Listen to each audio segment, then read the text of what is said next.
Welcome to another Potlatch #1 Federal Credit Union broadcast of Lumberjack basketball. Join us as we bring you the action live from the court with Tim Parrish. We want to take a moment to thank all of our Lumberjack sports sponsors and hope you'll do the same. Without them, these broadcasts wouldn't be possible. Now for the countdown to tip-off with Tim Parrish, and go Lumberjack!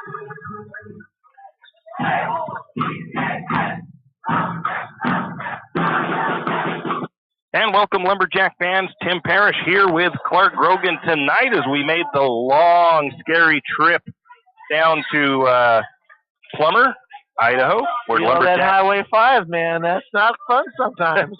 Hey, on my GPS thing, I mean, we weren't using GPS, but on the map that it showed on the screen, the road totally disappeared on it for a while. That's what I thought. On days when you don't know what you're doing, but, you know, we've been here long enough. We've taken this road how many times? Yeah, I could probably do it blindfolded, although it's not advised to do so. I prefer to do it in my sleep. That's But we are here for what a lot of people call the Battle of Benoit County when these two teams play at St. Mary's Lumberjacks and the Lakeside Knights. Currently, the JV game underway, and they are in the third period, early part of the third period. As the Lumberjack JV lead 23-19 currently over Lakeside. Pretty good game here. Low scoring affair, but a pretty good game. A couple of evenly matched teams, it looks like, Clark. Yeah, and there's been a little sloppy play in this as well, but what do you expect with your third game maybe? Yeah, third game for both teams, actually, I do believe. So it looks like it's going to be a battle to the end, though, between these two. So it should be a fun one to watch here as we're getting our pregame Potlatch #1 Federal Credit Union countdown to tip-off to you guys listening back home. Don't forget about our YouTube audio stream as well. That's there for anybody that may not be within our radio signal. Go to our Facebook page, and in this next break, I will post the link to our Facebook page. I have not done that yet, but in this upcoming break, we will do that, so you can find that. You can share it amongst your family and friends if they've got friends out of town that want to listen to the game, or family of some of the players as well. That is there for their listening pleasure. At least we hope it's your listening pleasure. You never know sometimes. What else would it be? You never know sometimes with me and Clark. Maybe they're thinking of the comedy show tonight. I don't know. But in any case, let's go ahead. We're going to take a quick break, and then we'll come back with the Potlatch #1 Federal Credit Union countdown to tip-off here on 1240 KOFE. T1FCU's Ascend Checking is a simple free checking account that gives you the flexibility to earn dividends. Plus, get anytime account access with online and mobile banking, mobile deposit, and no minimum balance requirements. So level up your finances with an Ascend checking account. Learn more at t1fcu.org/ascend. T1FCU, your community, your credit union. Insured by NCUA. Kenny and the crew at 10th Street Superstop invite you into the biggest convenience store in town.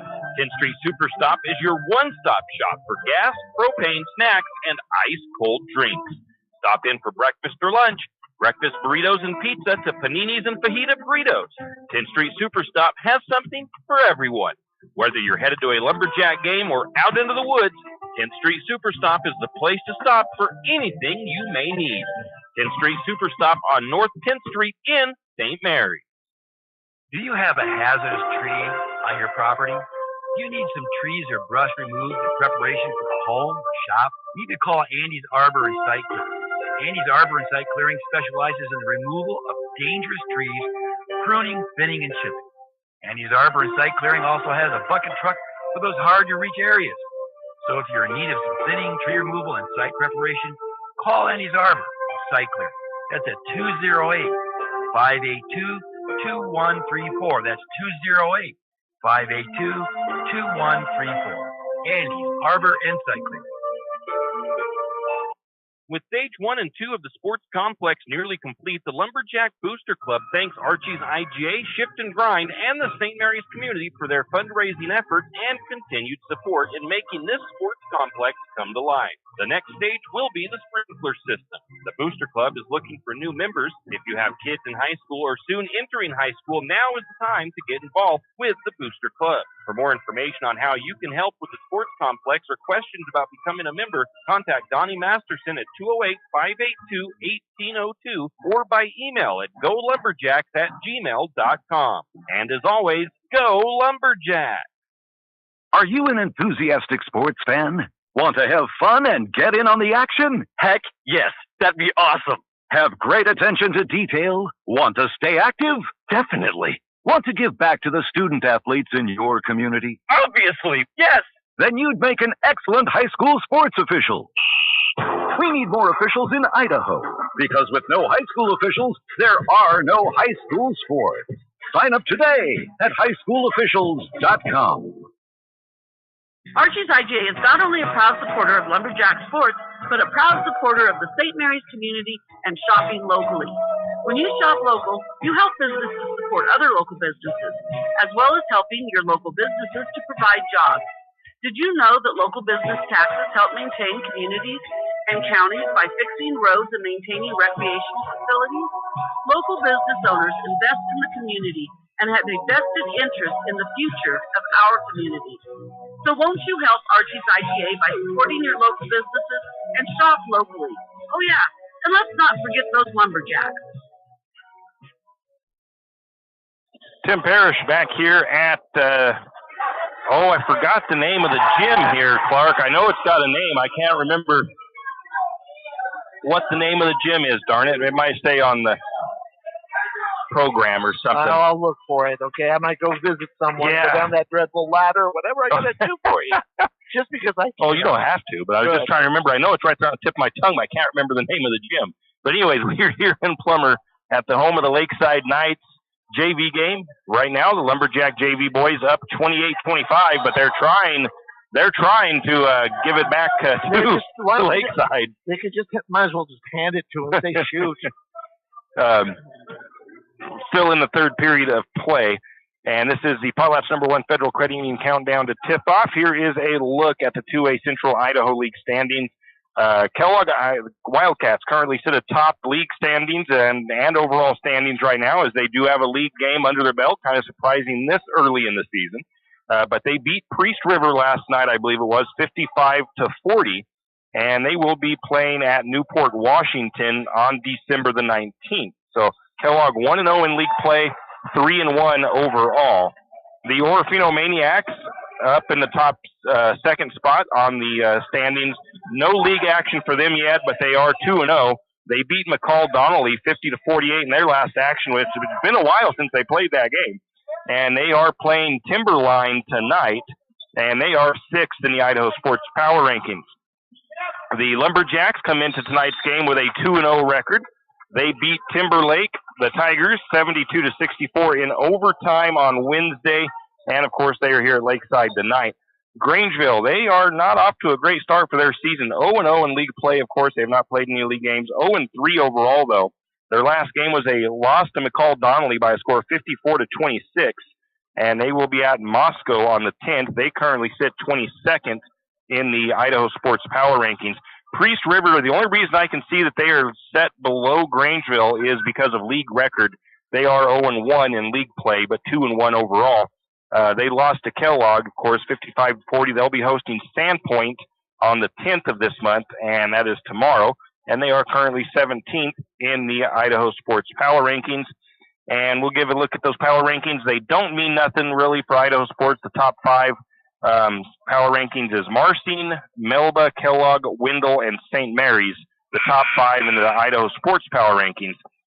Still early in the season, there's been no coaches polls, no media polls, and no Max Preps rankings yet, because I'm pretty sure it's just because it's so early in the season. They probably got to get about 10 games in before they start pulling up the Max Preps rankings. Well, and as you notice, those names that are on the top five, they're usually perennial competitors for the playoffs.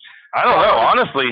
Kellogg has come down to 2A, but they're usually pretty decent at 3A. Yeah, but honestly, those other three in the top aren't. I mean, it's early in the season, but Marcy, Melba, and Wendell aren't ones I'm used to seeing in the top five. I thought I heard Melba on there, but okay.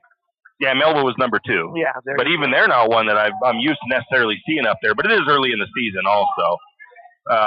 And St. Mary's, they were out of the top 5, of course, but they are now in the top 5. And, we'll see what happens tonight. They might move up further if they can get a win here over Lakeside. Again, the power sports or the Idaho sports power rankings don't mean really anything. The Max Preps rankings are the ones that they end up seeding the state tournament with. So those are the ones that are the most important, and it's going to be interesting to start seeing when they do. I just curious if it's 5 or 10 games or so before they start publishing the rankings for Max Preps. But that's how the rankings and the standings look right now, and we're here in Plummer, Idaho. It's got a pretty good crowd right now. There's hard to find parking. There's a lot of St. Mary's fans here, and, of course, a lot of Lakeside fans here as well. And it's always a loud gymnasium when these two teams play, so I'm expecting a heck of a crowd tonight, and I'm expecting it to get very loud. In any case, we'll take another break and come back with more of the Potlatch #1 Federal Credit Union countdown to tip-off. Janelle Martin Holmes, your Farm Bureau insurance agent in St. Mary's, is a proud Lumberjack supporter because they're her hometown team. When it comes to insurance, that's also one reason so many people in St. Mary's choose Farm Bureau insurance. They have a complete line of insurance products, including auto, home, commercial, and life. Plus, they have great customer service and competitive rates. And they're also a local company with local agents right here in St. Mary's. So let's hear it for our hometown team. Contact Janelle Martin Holmes, your local Farm Bureau insurance agent in St. Mary's at 105 North 8th Street, St. Mary's.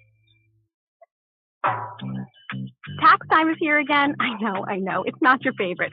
But at H&R Block, tax time is our favorite time of year. It's when our tax pros get to do what they love the most, help people. By getting to know you, they can make sure your return gets done right. It's not just about numbers, boxes, and forms. It's about personal care. So you get every credit and deduction you deserve. And with an average of 10 years experience, our tax pros get your taxes done right. Just one of the many ways Block has your back. Any adventure, any task, any time, there's a Yamaha utility ATV for any ride and any rider. See the full lineup at St. Mary's Don Cycle. Adventure seekers can start with the trail-tested capability and comfort of the Yamaha Grizzly lineup. For the ultimate in mid-size ATV performance, check out the Yamaha Kodiak 450. And for those who mix work and pleasure, the Yamaha Kodiak 700 line devours chores and leaves room for adventure. Find your utility ATV at St. Mary's Don Cycle or YamahaMotorsports.com. You always hear on the radio, cross the bridge to savings. But it's true. St. Mary's Harvest Foods has what you need when you need it. And if you don't see it, then just ask one of the friendly staff and they will gladly help you find what you need. From meat, super fresh produce, and dairy, St. Mary's Harvest Foods will save you big on the things you need the most. No time to cook tonight? Then check out the hot deli for something quick for dinner. St. Mary's Harvest Foods, where you truly can cross the bridge to savings. Hughes Ace Hardware wants to invite you to come in and take a look. Hughes isn't just about hardware. Whether you need dish soap and sponges to clean up after your husband's guys' night, or storage solutions for your wife's shopping addiction, you can find it at Hughes. Come see the difference. Everything you need, from a blow dryer to replace the one your toddler drops in the toilet, to a bathroom scale to help your hubby stay on his fitness goal. Hughes Ace Hardware is the place to get the products you need and the help you want all the time, every time. Jack Fuel Trucking knows that there are few things as important as wise use of our natural resources. And by utilizing the chips in the manufacturing of lumber, that is exactly what is accomplished. If you look beyond the wood chips, you see an entire community of schools, churches, and businesses, and most importantly, people. Jack Fuel Trucking believes in the responsible harvesting of our natural resources. After all, if you take a close look, those aren't just chips. They're an entire community. Jack Fuel Trucking. Tim Parrish, Clark Grogan here at Lakeside High School, home of the Lakeside Knights, where St. Mary's will be taking on them tonight in non-league action.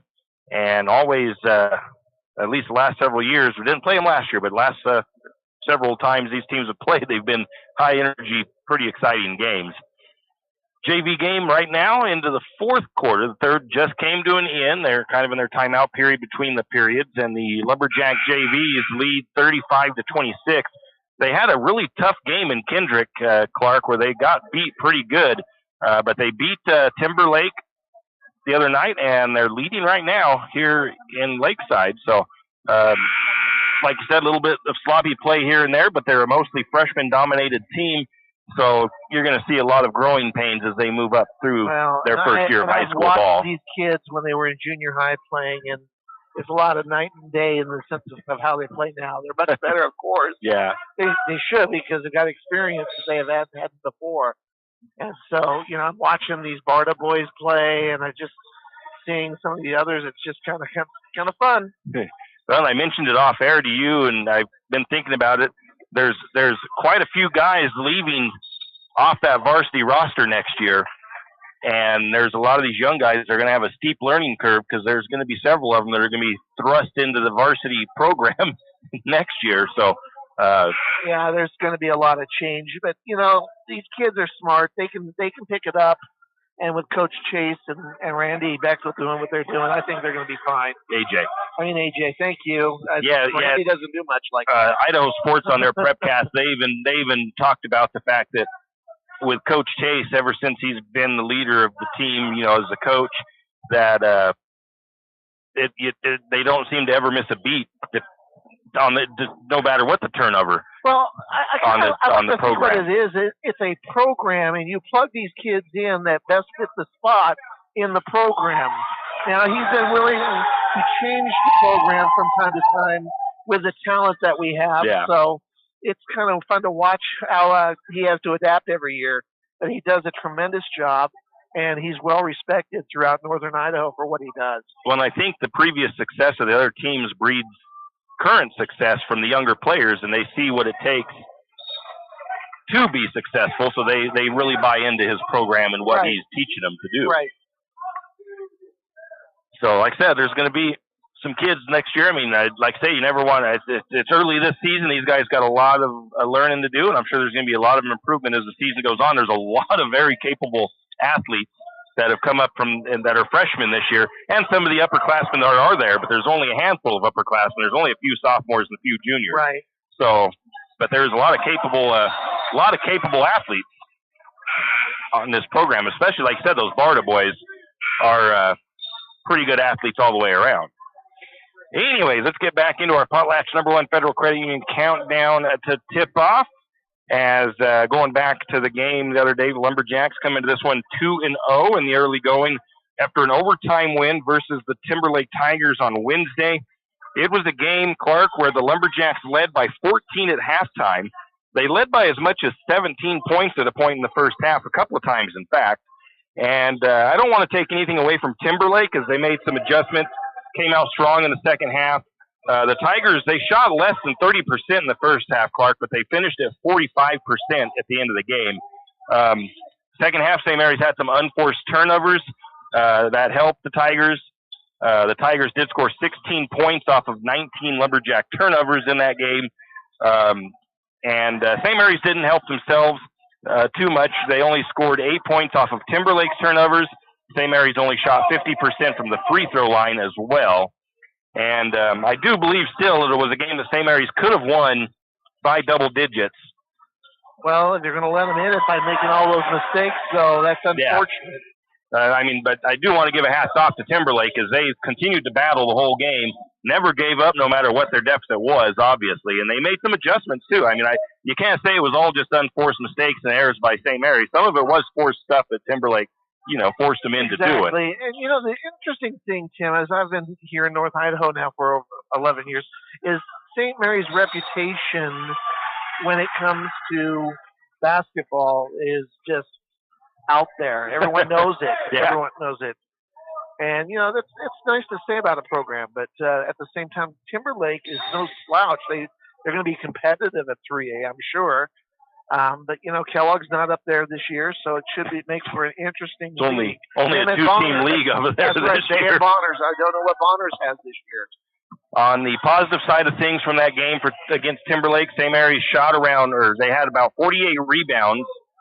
17 of those rebounds were offensive rebounds, which they were able to score 18 second chance points off of. St. Mary's also shot 43%. Woo! A three-pointer made by Lakeside and a foul for JV. And guess who that was? That was Spotted Horse.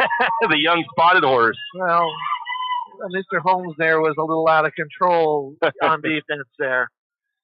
Anyway, St. Mary's had 18 points on second chance attempts in that game, and they shot 43% from the field, and also the bench contributed 22 points in that game.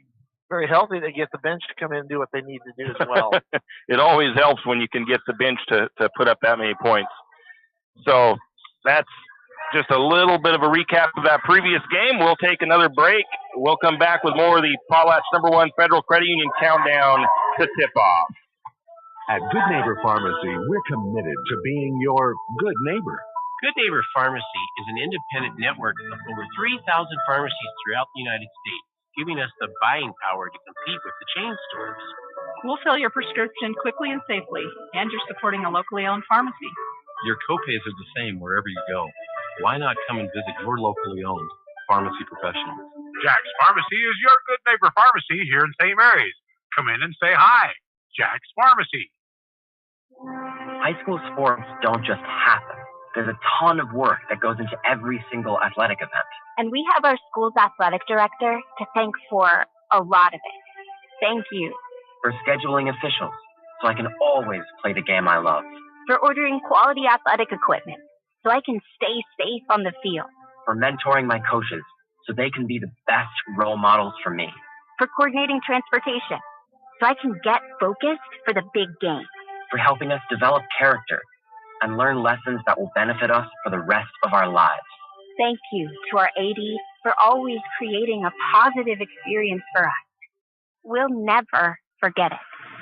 From all of us at the NIAAA, thank you to every athletic administrator in Idaho for all you do to enrich the lives of your students. It does not go unnoticed. This message presented by the NIAAA, the National Interscholastic Athletic Administrators Association. Have you ever noticed that some companies are around for decades and you really don't notice them until you actually see them? Kenneth Bechtel Trucking is one of these. Kenneth Bechtel Trucking has been a fixture at St. Mary's for decades and still is a community-involved business. Take the time to thank these entrepreneurs that quietly make it on their own and make our community all the better for it. Kenneth Bechtel Trucking. Give them a call today at 245-7209. Kenneth Bechtel Trucking, a community staple and lumberjack supporter. Good luck, Jacks. Afraid to touch that breaker box? Need some rewiring done? Call the professionals at M&S Electric. With nearly 40 years experience, there's no job too big or too small.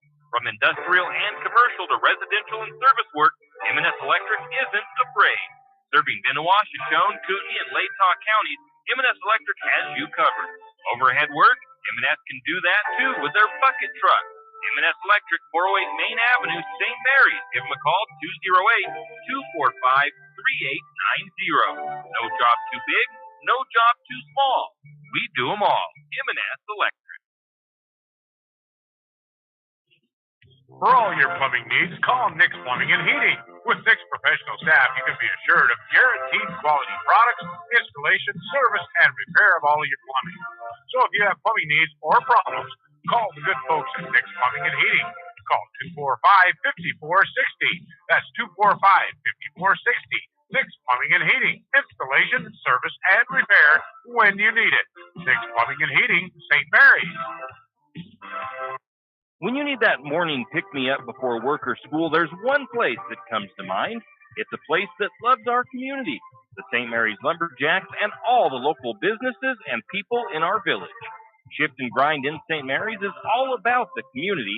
Whether it's helping raise money for the Booster Club or for a family in need, the Shift and Grind family are always ready to help. So be sure to stop by Shift and Grind for your caffeinated needs. Located at 132 First Street in St. Mary's, Shift and Grind says, go Lumberjack! Tim Parrish, Clark Grogan back here in Lakeside High School Gymnasium as the Lumberjack JV boys lead 42-36. 3 minutes to go in their game. And then it'll be getting ready for that varsity boys action. Looking forward to a good ball game here tonight, Clark. I hope so. I really want to see some fun tonight. Definitely don't want to see a blowout either way, necessarily. Well, I don't mind if it's St. Mary's, you know. And so part of them Lakeside folks, if you're listening tonight, I love you guys too. So one of the areas, and I kind of mentioned it in that first part of that last segment here, was the turnovers that St. Mary's had that kind of gave Timberlake a chance to crawl into that. St. Mary's needs to improve that area of the game. It's only third game of the season, so I expect it to improve as the year goes on.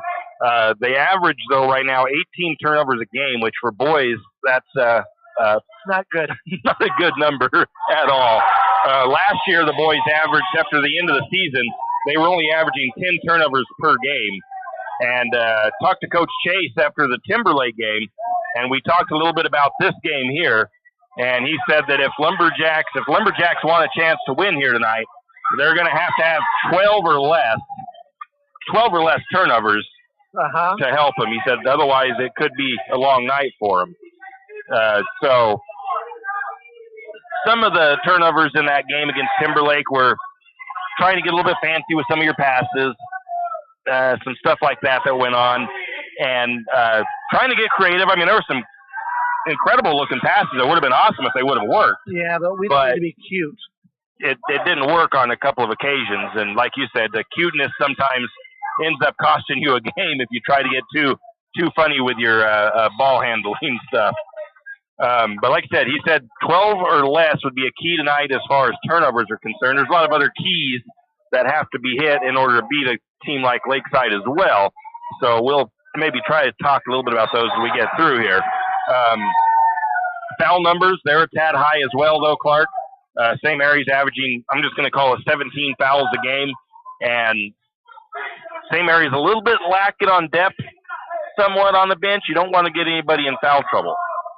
So they've got to, I would think, Coach, I mean, there's a point of playing aggressive basketball. I'm sure there's some of those fouls that Coach Chase is fine with. I'm sure there's a chunk of them that Coach Chase does not like. But I think, in my opinion, 17 fouls is too many, just like 18 turnovers is too many in a game. You've done a little bit of coaching. What is your... I'm not liking numbers that high. Yeah. I mean, part of it is you have those 18 turnovers, 17 fouls. That sounds sloppy. Yeah. It sounds sloppy. I mean, I wasn't at the game. You could tell me more about that. But 17 and 18 don't go well together. Well, it was a good thing that Timberlake only shot like 32% from the free throw line as well. So you want to be aggressive, and sometimes fouls happen from aggressiveness, but you just got to be very careful. And again, going back to some of the positives, St. Mary's as a team on the 2 games averaging 16 points off the bench, which is, it's huge. It's huge when you can get that production out for your bench players. As well as, Clark, 6 players right now in 2 games are close to averaging double digits in every game. Right. So you've got, I don't remember where it's at. Yeah, you want to take it away from one guy, and then another guy comes in and does his thing for you. Yeah, so we do have 3 right now, again, early season, 3 guys that are averaging double digits. That's Grayson Sands, no surprise, Tyler Renner, and Jared Badgett. And then Dylan Holder, he's only 2 points away from averaging that. Trace Wicks is 3 points away from averaging that. Tristan Hill, 1 point away from averaging that. You know, and then Wyatt Holmes is 5 points away from averaging that. You only get so many touches even in the basketball game. Oh, exactly. So that makes for some of that to happen as well. And I think I mentioned this, I think I talked about this later on in my stuff here, but when you have that many kids that are good at scoring, it makes it tough for defensives to shut you down. And we've got a tie ball game here with a minute left in the JV game as the Lakeside Knights just hit a 3-pointer to make it 43-43 with a minute to go in the contest. So, I mean, my pregame isn't set up for an overtime game here for the JV, so hopefully this doesn't go into extra inning or extra period. Extra innings, Clark. So, yeah, if the Jacks can continue to have that many guys staying up and scoring, it makes it hard for teams to defend. You can't take away all the scores. No, that's never going to happen. But yeah, it would be very difficult.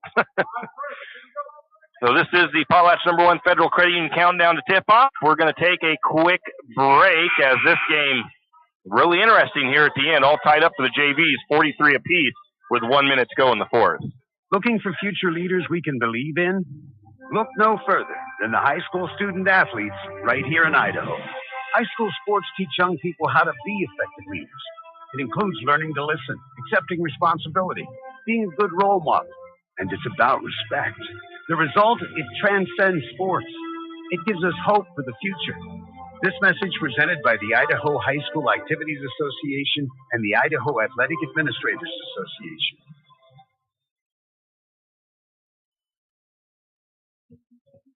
It's time to winterize your home, and there's no better place to start than at everyone's hardware and lumber store, 10th Street Lumber. They have insulation, house wraps, stoves, and heaters. See their huge selection of power tools, paints, and painting supplies. And, of course, they have a full line of lumber supplies. Stop by 10th Street Lumber and see what they can do for you. And remember, 10th Street Lumber will deliver anywhere on 10th Street and Railroad Avenue, 10th Street Lumber. Wondering how to manage your retirement nest egg? How big should it be when you retire? Contact Jenny Oaks at Gateway Financial Partners to get the answers to these and all your other financial questions.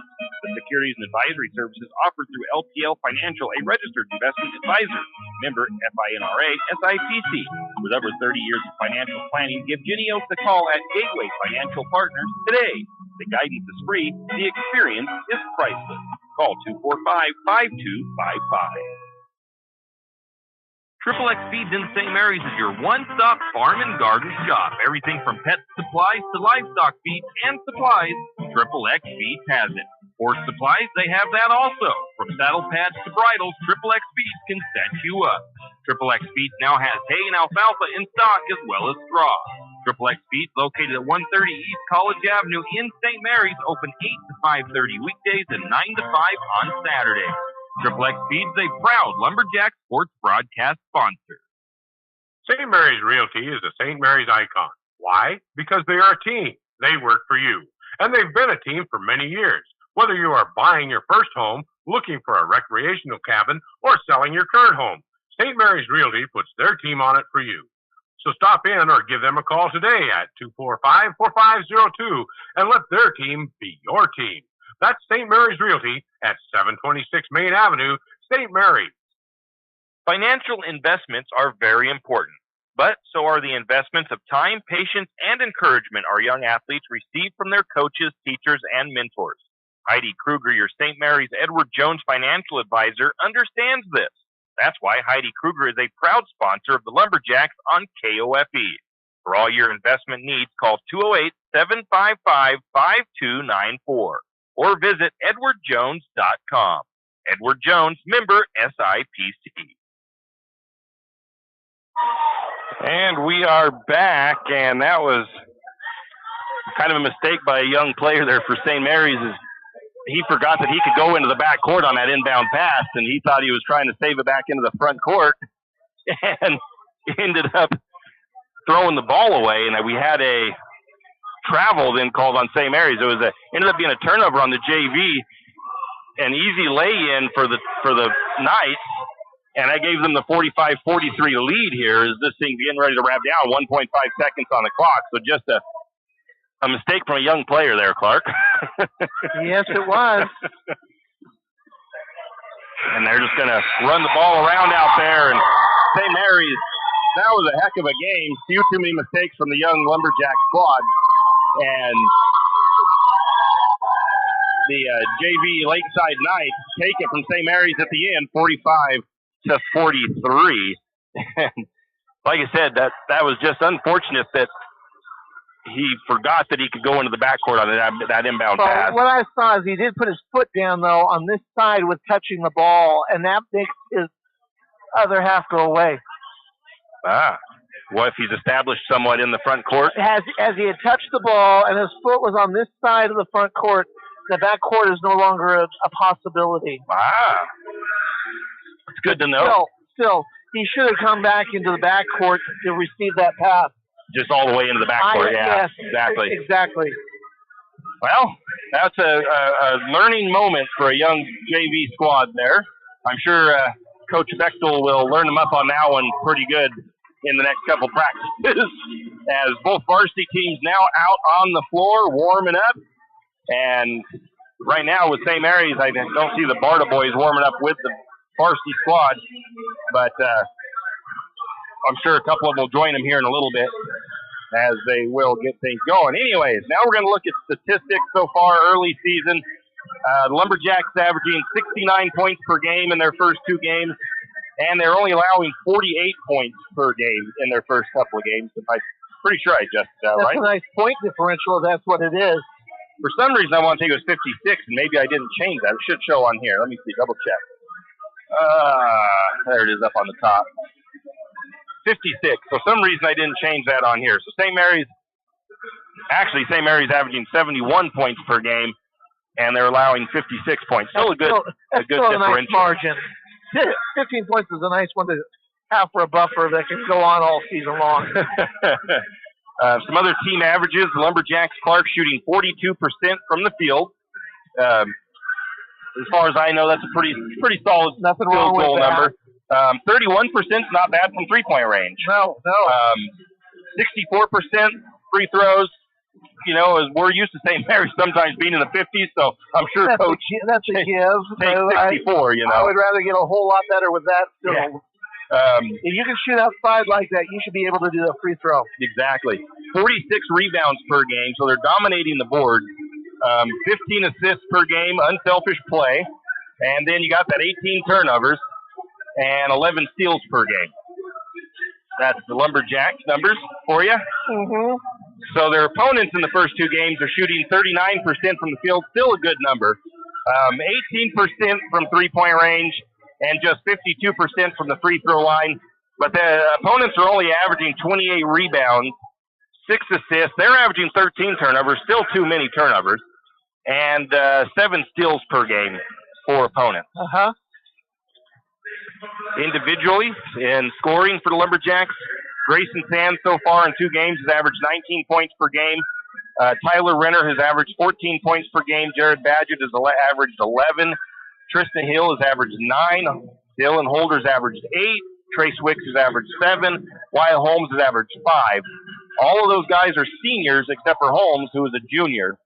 In the assist category, Grayson Sands averages 6 per game. Jared Badgett with 4 per game. Tristan Hill with 2 per game. Rebounds, Tristan Hill is the leading rebounder right now, averaging 12 per game.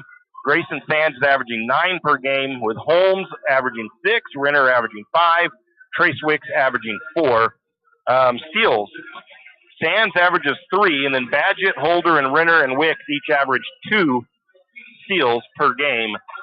Your thoughts on those numbers there, Clark? Yeah, they're respectable. There's nothing to be concerned about at this point. It's still early in the season. You know, you get a good feel for your team after between about 5 to 10 games. Exactly.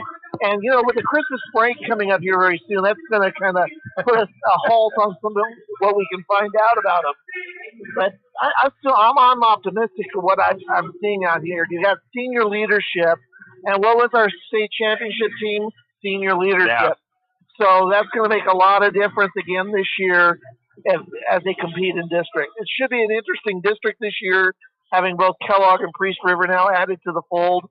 Kellogg will really make a difference in giving a test, because if they would have done the same thing as last year, I don't think we'd have been touched. Yeah. And there definitely won't be none of those having to beat a team twice in district tournaments this year with that many teams, which makes it nice. You don't have to face the same team twice for districts.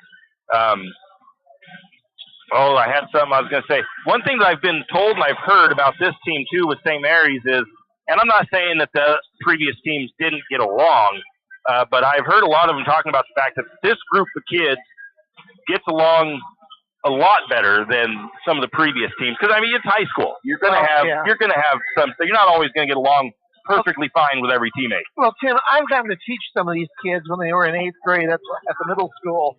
And they were a very close-knit group then. They've been a close-knit group throughout high school.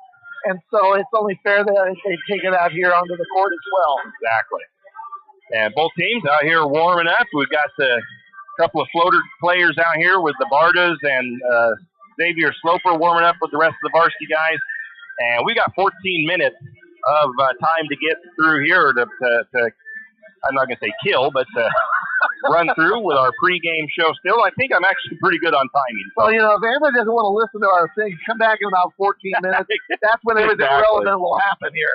But we are going to take another break. We'll come back with a little bit of information about the Lakeside Knights with the Potlatch #1 Federal Credit Union countdown to tip-off when we return. Riverbend Car Wash and Laundromat, located next to Harvest Foods in St. Mary's. Open 24 hours, we have washers and dryers of all sizes to get your laundry done quickly. If you'd like to get your laundry done in less than 5 minutes, take advantage of our drop-off laundry service where we wash, dry, and fold it for you. While you do your laundry, be sure to take advantage of our touchless automatic car wash, which has that great undercarriage spray to get the grime off. Riverbend Car Wash and Laundromat can be found at riverbendbubbles.com or call 208-582-4844. When your car's not running right, you want an honest mechanic that provides quality work at an affordable price. That can be tough, unless your dad owns a repair shop. But in St. Mary's, times have changed. You have Jim's Auto, and they treat every customer like family. Get everything from regular maintenance to major repairs done at Jim's Auto and Tire Pros. Jim's Auto doesn't just offer oil changes. They're a full-service shop. Jim's Auto can diagnose that check engine light, change your brakes, and fix your alignment. Ask about Jim's Auto's new Express Lane with same-day or next-day oil and tire services. And don't forget, Jim's Auto is an authorized Tire Pros dealer with nationwide warranty, service protection plan, and free roadside assistance.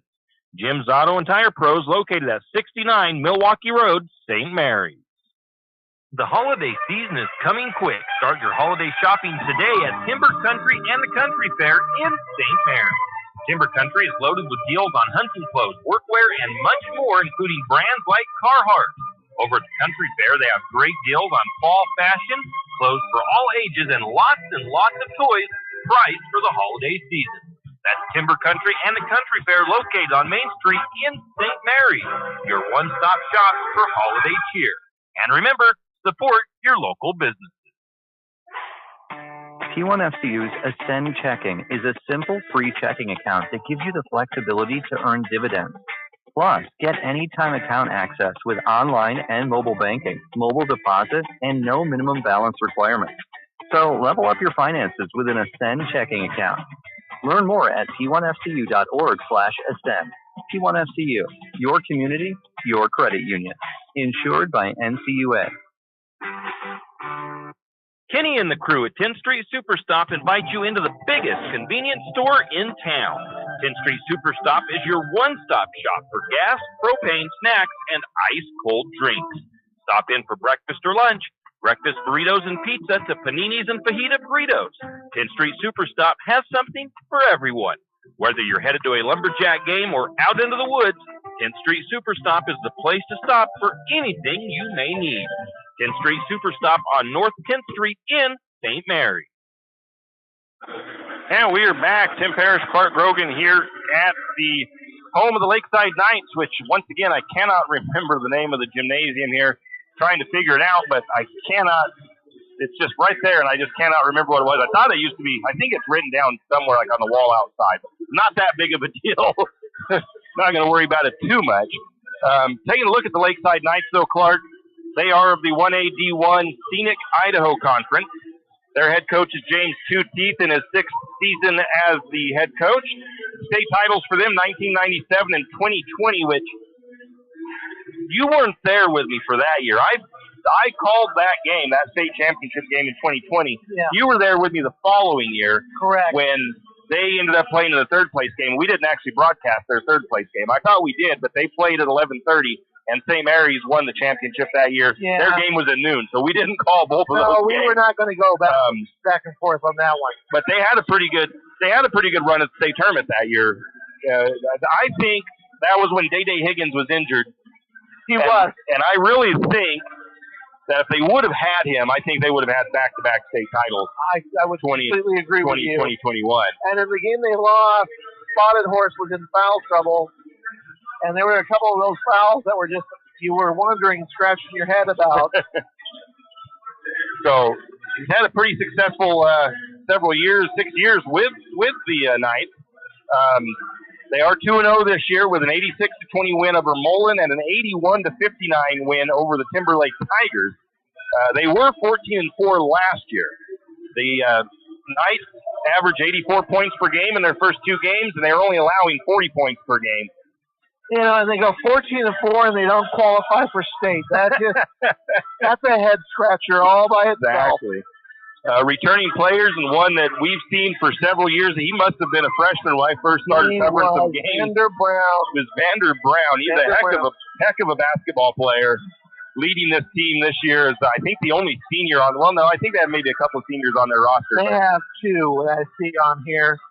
Corey Rivera is another one. But he is definitely a catalyst for their team. They also got junior Brutus Dijon returning this year and junior Quincy Hall. And both of those names ring a little bit of a bell with me from a couple of years back. Quincy came in that third place game, or the semifinal game, whatever it was, and had to replace their other big guy. And he was only a freshman at the time and really held his own very well in that game. The Knights have started this season with a bang, you could say, with that 84 points a game. They had that good season last year. They won their conference, but they missed out on a trip to state. I think they had to play in a play-in game just because, I don't know the whole reasoning, but if I remember right, they had to play in a play-in game, and they didn't make it. Or maybe I should have looked into that a little bit more. Now I'm starting to second-guess my own thinkings on that. But unless they got upset by Genesis Prep, but I don't think they did. I don't remember anything of it, to be honest with you, unfortunately. Anyways, they do return all-conference Vander Brown, and Coach Two Teeth is looking to him to lead the team this year. According to the Idaho Sports preview, Vander was basically, according to Coach Two Teeth, the most willing player to score last year for Lakeside. But he says this year they do have multiple scoring options. So St. Mary's going to have to look out for that. The Knights will also be a team not unlike St. Mary's that likes to push the tempo. So it's going to be interesting to see which team decides to try to slow the game down first. That would be interesting to see. I've been watching Vander here during the warm-up, and he's been talking to each of his teammates, and he's just got that positive energy, and he's dancing all over the floor. I think he had earbuds in his ears at the time, too. But he's showing that he wants to be their leader and helping them to do what needs to be done. I'm looking forward to see what he does once he's out on the floor. Unfortunately, when we were here 2 years ago, he got injured within the first 3 to 5 minutes of that game and didn't get to play the rest of the game. Yeah, he got hit in the mouth or something. I remember, yeah. And I think he had a tooth got knocked out or something. I'm sure he was so disappointed not getting to play in that. I bet he's geared up for this one tonight. So the Jacks did not play the Knights last season, but the previous year St. Mary swept Lakeside. And that was the first game was kind of an 11-point victory for St. Mary's, 51-40. The second game here, 61-60. And there was some controversial on the score. Exactly. And that was their home scorekeeper. Yeah, there was some sort of mistake. There was a free throw, I think, that didn't get recorded because my score was different at the end. I think it was a free throw didn't get recorded or something at the end of that. Even Sarah's scorecard, I thought, had it as a tie at that point. Yeah. That was a crazy game.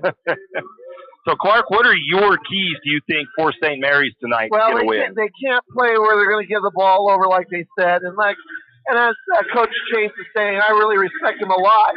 12 or less is what's got to be done. And they got to rely on balanced scoring. They can't rely on just one person. But if I were to want to rely on just one person, it would be number one, Grayson Sands. The boy knows how to shoot. The boy is not afraid to shoot. And he can put a lot of points up on the board very quickly. That he can. He showed that in the overtime period against Timberlake. Taking a look real quick at the upcoming schedule. Interesting note about this game. St. Mary's plays Lakeside here tonight. Their next game is against Lakeside next, let's see here. I got that. Thursday or Friday, didn't you? It is on the 16th, whichever day that is. That is the Thursday. That's when I'm supposed to have our Christmas program. But it may not happen. We'll see what happens. So this is the schedule next week. Actually, good luck still to the wrestling teams. They are at the George Wild Tournament in Kellogg today and tomorrow. Lumberjack girls, they were supposed to play Wallace tomorrow night. That game was canceled due to a lack of officials. The 13th, the JV and varsity girls will be here at Lakeside. So we got a lot of Lakeside coming up over tonight and through the next week. The Hayburn Music Concert is supposed to take place on the 14th at the St. Mary's High School Gym. That's going to be at 3 p.m.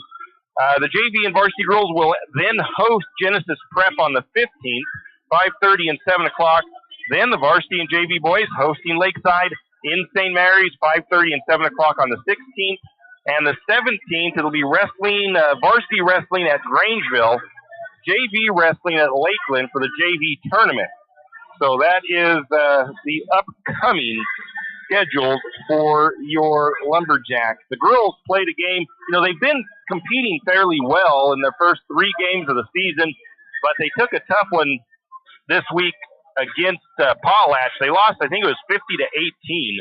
And again, not unlike the last several years for the girls, their biggest hurt is turnovers. They've been averaging 25 turnovers a game, and I've been impressed that they've been able to win the games that they've been able to win a couple of games even with turning the ball over that much, but it's hard to do. It sounds like level of competition might have something to do with that too, Tim. Yeah, so they took Lakeside to overtime when they played Lakeside up in St. Mary's, so it's going to be an interesting game here to see if St. Mary's can bounce back and get back to that being semi-competitive against Lakeside in this next game. Really, really want to see them girls cut the turnovers out. They really, Clark, they show flashes. They show signs that they could be a competitive team, obviously. But I just don't know what the turnover problem is with them. Some of it is in their head, Tim. It's probably so. It's a culture that has been brought down over the last couple of years on that girls' program.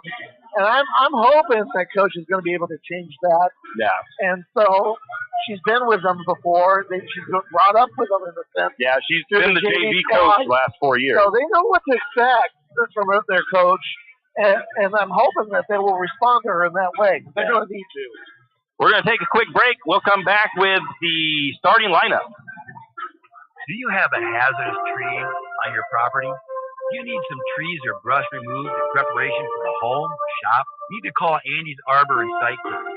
Andy's Arbor and Site Clearing specializes in the removal of dangerous trees, pruning, thinning, and chipping. Andy's Arbor and Site Clearing also has a bucket truck for those hard-to-reach areas. So if you're in need of some thinning, tree removal, and site preparation, call Andy's Arbor and Site Clearing. That's at 208-582-2134. That's 208-582-2134. Andy's Arbor and Site Clearing.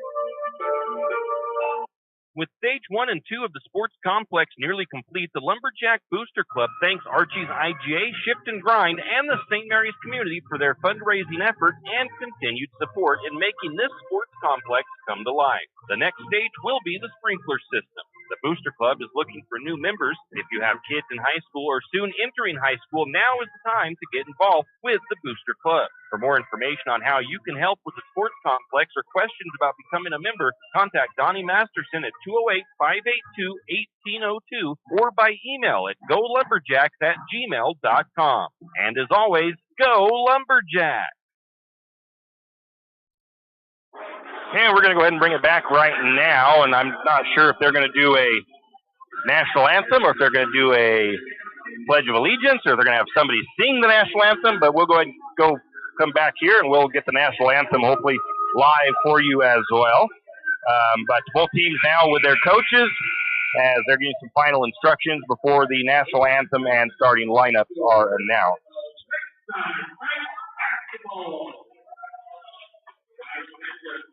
Somebody was trying to airdrop me something. I had to not accept it. Ooh, an airdrop. Wow. A random airdrop to...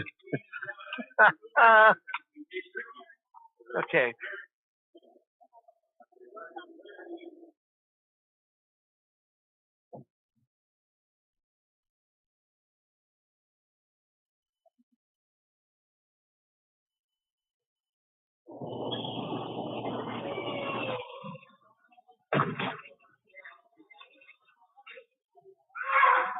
I pledge allegiance to the flag.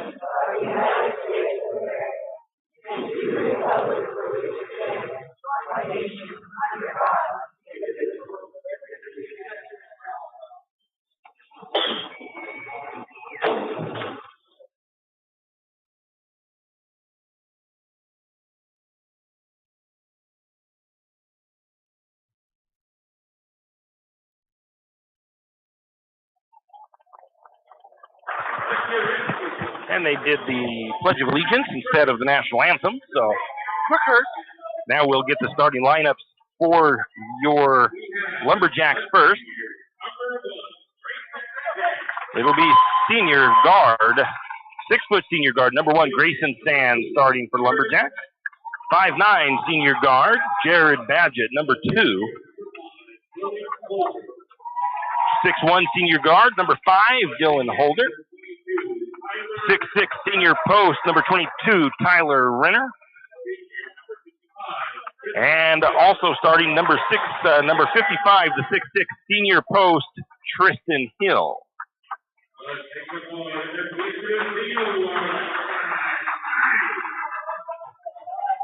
Now the starting lineup for the Lakeside Knights. It'll be the number 35 of Tyson Charlie.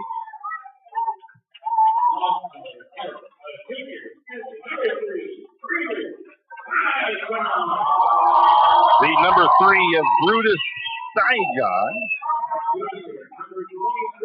Junior. Number 23, Corey Rivera. Number 22, Quincy Hall. And number 1, Vander Brown. Lumberjacks are coached by Brian Chase. He is assisted by A.J. Bechtel. The Knights are coached by James Two-Teeth, and he is assisted by Jeff Arthur.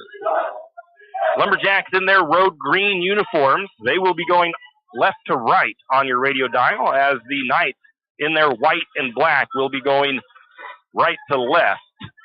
It'll be the number 35, I believe that's Charlie, going up against Tyler Renner for the Lumberjacks. Tyson.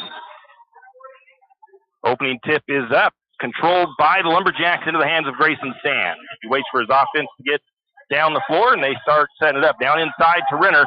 Renner's going to go underneath, picks up his dribble, finds Hill, and the ball loose, and it's going to be a turnover on St. Mary's. That's 1. A steal by the Knights, and they'll set up their offense. They have the ball on the top to Brown. Brown going to try to make his way into the paint, spins, gets double teamed, shot up no good, but a foul called. It's on Badgett, I believe. That will go against the 5 of Dylan Holder. Early foul and early turnover against the Lumberjacks. That puts Vander Brown to the free throw line for the Knights. That first free throw up high and hard off the back of the iron. It is no good. Plenty of arc, but a little bit too much oomph on that one. Second free throw on the way. That one is good. And that's how the Knights will start. They'll start with the lead with a bucket from the free throw line. Backcourt pressure from Lakeside. Cross-court pass to Hill. Hands it off to Sands. No-look pass into Tristan Hill, and Hill's going to be fouled by Vander Brown. That'll send Tristan Hill to the free throw line. Tristan, 60% from the charity stripe in this early part of the season. And he's going to miss the first one. See if he can work the bugs out and tie things up here. Second free throw on the way, and makes that one. We've got a tie ball game, 1 apiece. Not a minute gone yet in the contest. Bring the ball down is Sajan for the Knights. Over to Vander Brown, left side. Back to the top now to the 23 of Rivera. Back to the top. Around the horn. Left side. 3-pointer on the way. No good. Rebound grab by Renner. Feeds it ahead to Badgett, and Badgett puts it up and good. I don't know if that'd be an assist or not. Why not? Be charitable. Lumberjacks take the lead. Going to get a three-point shot on the way, though, from the corner. No good. Contested rebound. Going to go out of bounds. Last touch by the Lumberjacks. That was a three-point shot. No good by the Knights from the corner. That was number 23 of Rivera. Basically an offensive rebound for the Knights. Into the Vander Brown. Back to that corner. That's Charlie. Drives into the paint. And I think, are they going to count the bucket or was it on the floor? No, count the bucket.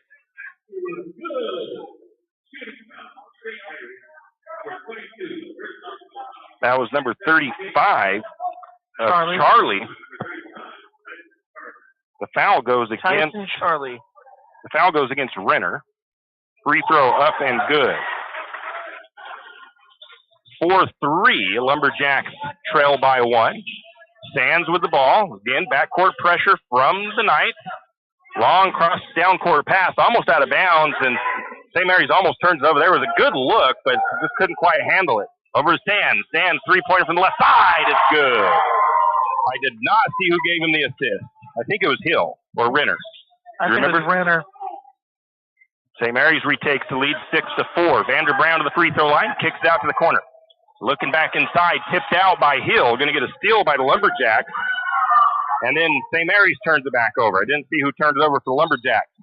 Shot high off the glass by Brown, no good. Foul call. That was on Badgett on the turnover. Was it Badgett with the turnover? Yeah. And I think that's the second foul it is on Dylan Holder. Puts Vander Brown back to the free throw line. I know he is 1 of 2 from the charity stripe. 2 shots. 6-4, Lumberjacks lead it. Brown a chance to tie it. Takes the first one. Trace Wicks checks into the game. Dylan Holder, I believe, checked out with the 2 fouls. Second free throw on the way. Up and good. Tie ball game, 6 apiece here. 5:58 go first quarter. Again, backcourt pressure from the Knights. Wicks has the ball. They're going to try to trap him here on the near side. Back to Sands. Sands across court to Renner. Renner trapped. Reach. Renner picks up his dribble. Over to Wicks. Wicks three is in and out. Rebound Hill. Rebound to Hill. St. Mary's resets. Back to Sands. Drives the free throw line. Pulls up. Good. Lumberjacks retake the lead. 8-6. Vander Brown, left side. Back to top of the key. That's to Rivera. Rivera's going to pull up for the three off the side of the iron. No good. Rebound goes out of bounds. Defensive rebound for the Knights, or for the Lumberjacks. I got Wyatt Holmes checks in for Tristan Hill.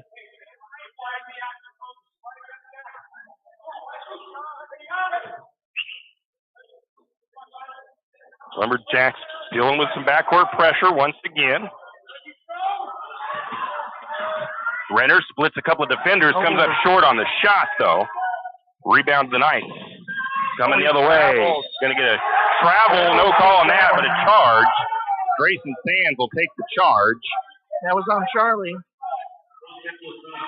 And the ball goes back over to St. Mary's. 8-6, 5 minutes to go first period. Already been a physical game. Again, that backcourt press from the Knights. Back over to Sands. They're not feeling they're not. Down to Holmes. Holmes to Renner, who's left all alone. Count the bucket in the foul. That's a reset for the assist to Holmes. Well done. Well done to break that press. Renner was all alone, almost all alone, the right side of the blocks, down in the low post. That foul goes against number 3. That is Brutus to John's first foul. That'll send Renner to the free throw line, and Renner on the season 75% from the charity stripe. Lumberjacks lead is 4, 10-6. And the free throw up and good. Going to get a substitution. For Renner. Renner comes out. That's what you get a reward. If you make a free throw and you get taken out of the game. That's right. Get a breather. Halfway just about through the first period. St. Mary's up by 5, 11-6. Knights have the ball up top. Left wing, back to the top of the key, down to the right side now. All the way across, back to the left, down to the corner. Thought about a three for a second, decided not to. Back to the top of the key. So John's going to take the long three. Nobody wanted to cover him, and he's going to make it. Trace Wicks just let him stand there. Well, you got to prove it to him. Now you will watch him more closely. Sand is going to have that ball deflected out of his hands. Possession will stay with St. Mary's. I didn't even see. Well, now I've got the roster right now. Holder was in there for a minute, and now Badgett's back in. I didn't make that sub earlier on my lineup, so we're still good, though. Stands with the ball, gets a screen from Hill, going to pull up for the jumper from three-point range. No good. Big rebound by Wyatt Holmes, and Holmes puts it up and good. See, there's the strength of being tall against this team right now. They're getting offensive rebounds. 13-9, Lumberjacks lead. Down to the free throw line, back to the top, three-pointer on the way. He didn't get that one. He was a lot much more contested that time. Rebound to Holmes. Stands to the corner to Badgett. Badgett underneath. Loses the ball. I think he tried to shoot it, got partially blocked. Long, I think it was a three from Holmes. It was no good. Rebound goes to the Knights. Knights quickly attacking from the right side. Backing it back out. Top of the key they go, back to Sajan. Now to their left wing. Back to Sajan up top as they slow their offense down just a little bit. Now to the right wing. That's the Hall. Back to Sajan. Now to the corner. Vander Brown, left side, drives. Shot up and in. Nice shot by Vander Brown as he was so quick. Contested by Tristan Hill. Didn't matter. 2-point game. 13-11. Lumberjacks lead. Sands tries to get it down to Holmes. It's deflected out of bounds by the Knights. Seth Swallows coming in. Oh, and somebody else came in for St. Mary's. So Holmes and Hill goes out. Renner and Swallows in. Swallows didn't get any time against Timberlake. Down to the corner to Sands. Back up to Wicks. Wicks straight away looking into the post. Renner spins. Little hook shot short. Swallows fighting for the rebound. Can't get it. Almost had it. Knights with a chance to tie it. Down to the corner. Quick three. Contested. It's good. That was the number 23 of Rivera. Assist to Brown, and the Knights retake the lead. 14-13. Pressure in the backcourt again. Sands going to get a timeout taken by Coach Chase.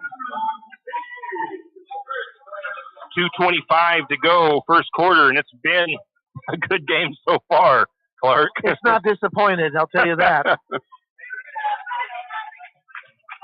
It takes more than a 5-point lead to shake the Knights off of you.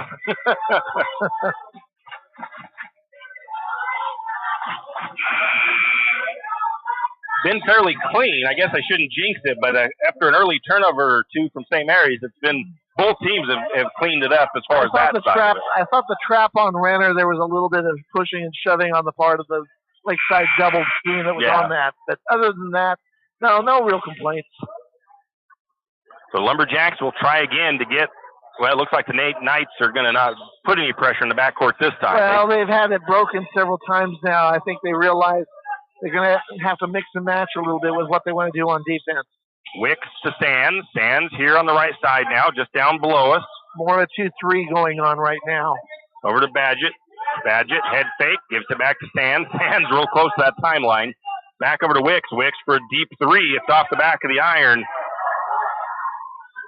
And it is no good. Rebound goes to the Knights. Knights drive. Brown to the lane, and it's up and good. He's got tremendous body control. 16-13. Sands going to answer back. He drives the lane, puts it up and good. Man, I can't put my head down just to keep the stats here. It's a good thing you're not taking care of both stats. that would be pretty sad, I guess, right now. Brown left side, drives baseline. A little bit of a reach foul there by, was it Swallows or Renner? It was Swallows. It was Swallows. He kind of grabbed his arm a little bit as he was beaten. 16. Brown, that first step is just incredibly fast. Substitutions coming quick and fast for Chase as he's moving guys in and out quickly. Hill just came back in. Swallows went out. Swallows, I don't know if he's going to be able to match that speed that these kids have on Lakeside. Top of the key for Knights. Now to the right side of the floor. Back to the top. That's into the hands of John. Back to the corner to Brown. Right side. Now back to the left wing. Into the paint. Shot up. Off the glass. No good. Renner with the rebound. Coming the other way is Sands. He's going to stutter at the three-point line. Loses the ball. Actually gets it stolen. Vander Brown the other way, and he's stepped in the lane and lost that ball right up and over the defense. 18-15. It's a Knights lead by 3. Brown has 8 points right now. Cross-court pass to Wicks, or to Badgett, now to Hill. Back out to Sands. Sands for 3 off the front of the iron.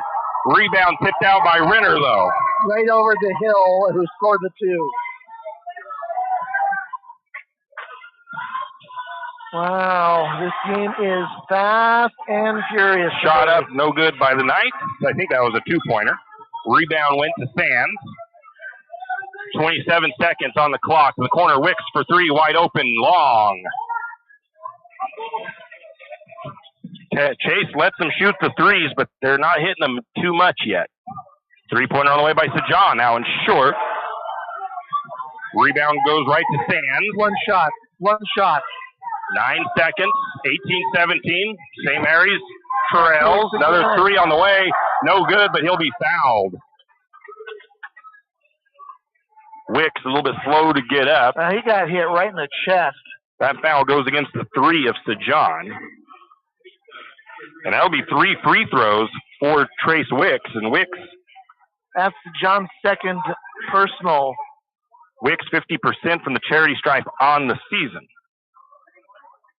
Only 2 games, so not a lot of season to go by yet. Short arm's the first free throw. It's no good.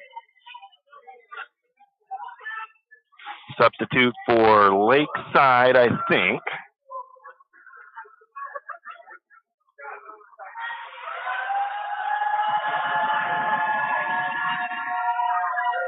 Second free throw was up and good. Ties the ball game back up at 18 apiece. I believe that's the second tie we've had.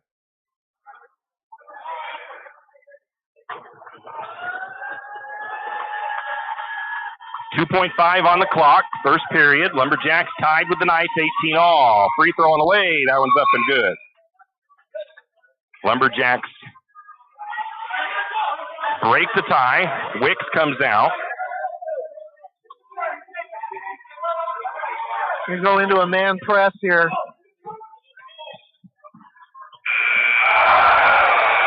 Wicks came out closer than it should have been. Long 3/4 shot, 3/4 quarter of a shot, and he rimmed it.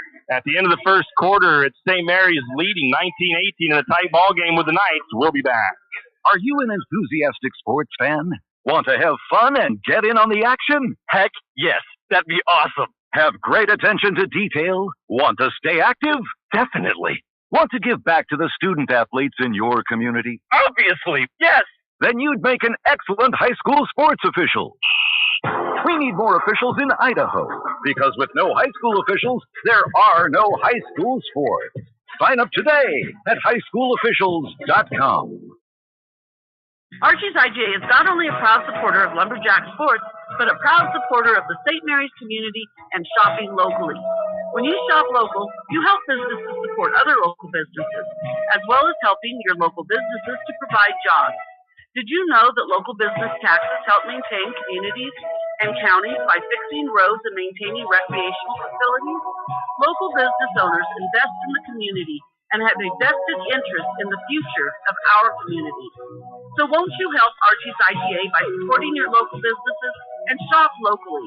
Oh yeah, and let's not forget those lumberjacks.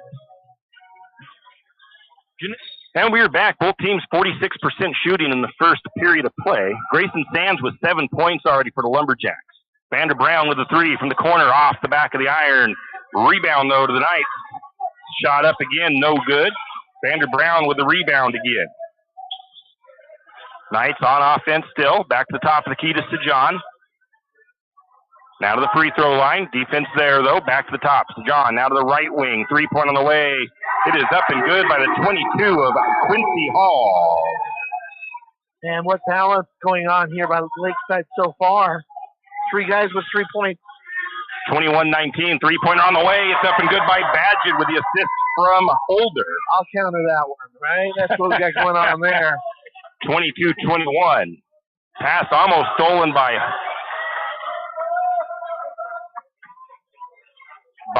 Holder. I was almost expecting a whistle to come on that one for a foul, but no. No, he just got nothing but ball. Going to drive from the corner. Shot on the way by the number 3, so John. It's no good. Rebound. When he's contested, he's not responsible to make it. Oh, Sands drives from the right side. It's no good. Rebound goes to the Knights. Quickly to the way. Shot off on high off the glass. No good. Rebound to, I believe it was Holmes. Holmes got hit hard there. In the face. Down into Hill. Hill's shot's going to fall. And the foul. Give the assist to Sands.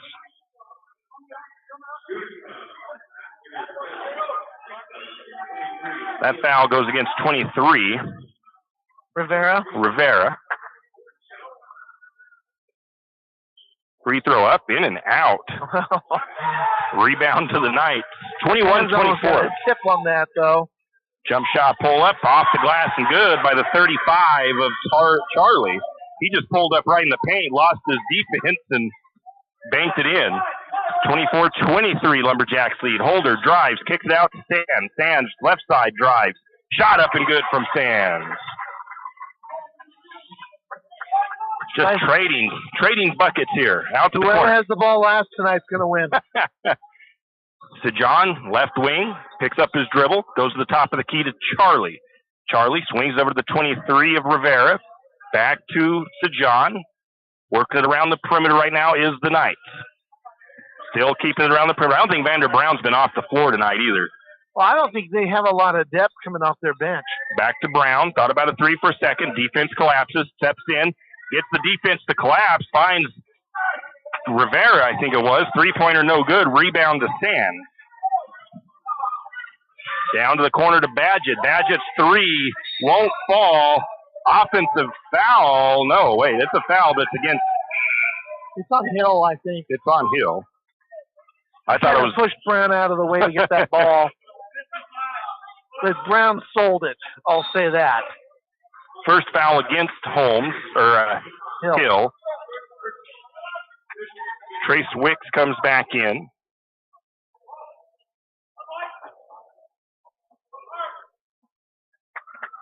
As I think it was Holder that went out. Down to the corner to Brown. Back to the top of the Knights. Back to Brown, left side. Brown drives baseline.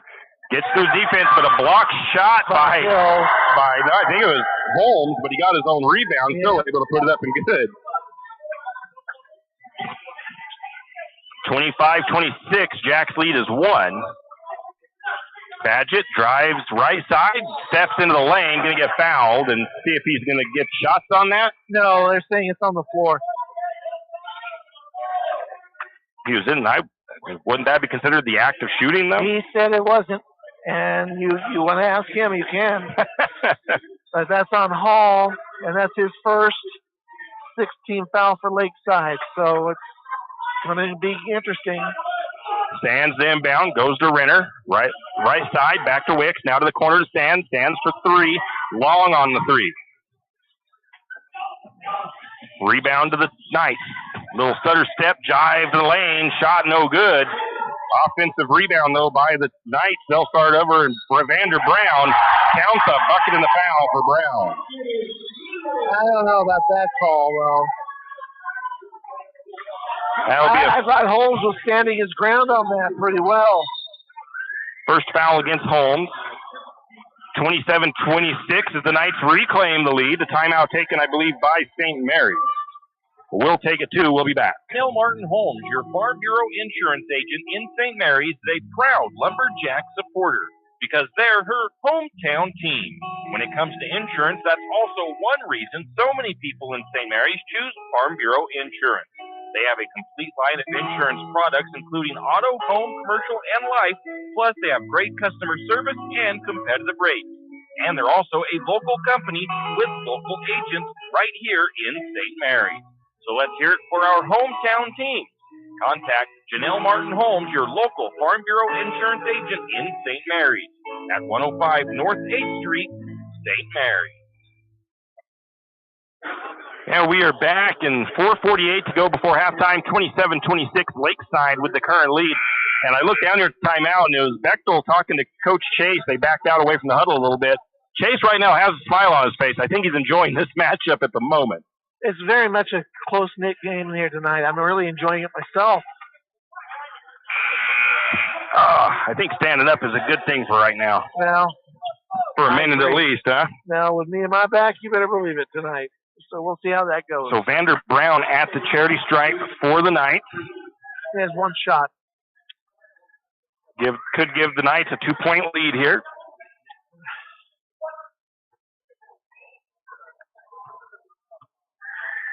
Shot is on the way, and that is no good. Rebound to Sands. No press from the Knights this time. Sands to Wicks. Wicks back over to Sands. Those high floater passes scare me sometimes. Well, I don't like him as a coach. Back over to Wicks. Wicks looking to the low post, going to be swatted out of bounds by the Knights. Trying to get it to Holmes in the low post. Knights able to knock it out of bounds, make St. Mary's reset their offense. Sands to get the inbound pass, goes into Renner. Renner gets left alone. Shot's no good, but he'll be got him on fouled. the arm. That'll be a foul against Vander Brown. That's his second.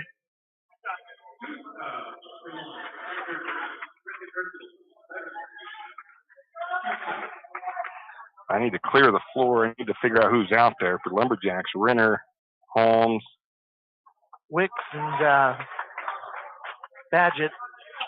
Wicks and Badgett. Missed the first free throw. Don't forget Sands. Yeah. Makes the second free throw. Game like this, free throws could be huge. You don't want to be missing them. Tie ball game once again, 27-27. Third tie, I believe, of the game. Knights working the ball again, up around the perimeter. Right wing to Sajan. Looking to the free throw line. Rivera, or I think that's Charlie, back out to Sajan. Now looking to the low post. Defense is going to get poked away for a minute. I'm going to call it a steal by Sands and a turnover because I think he was the one that knocked it loose to begin with. And then the Knights trying to get back possession, knocked it out of bounds. Checking in for the Knights is Blaze Callahan, the junior. First time seeing him on the floor tonight. 4:08 to go in the first half, and we're all tied up at 27 apiece. 7 fouls for the Knights, 6 for the Lumberjacks. So both teams likely be shooting 1-1 here a little bit in this first half of play. Great prediction there, Tim. Badgett to Wicks. Oh, bad pass by Wicks. That was a very bad pass by Wicks. Knights just stepped right up in front of that. Had no chance of getting to it as soon as trying to get it to. Vander Brown steps inside, finds his man, blocked shot by Holmes.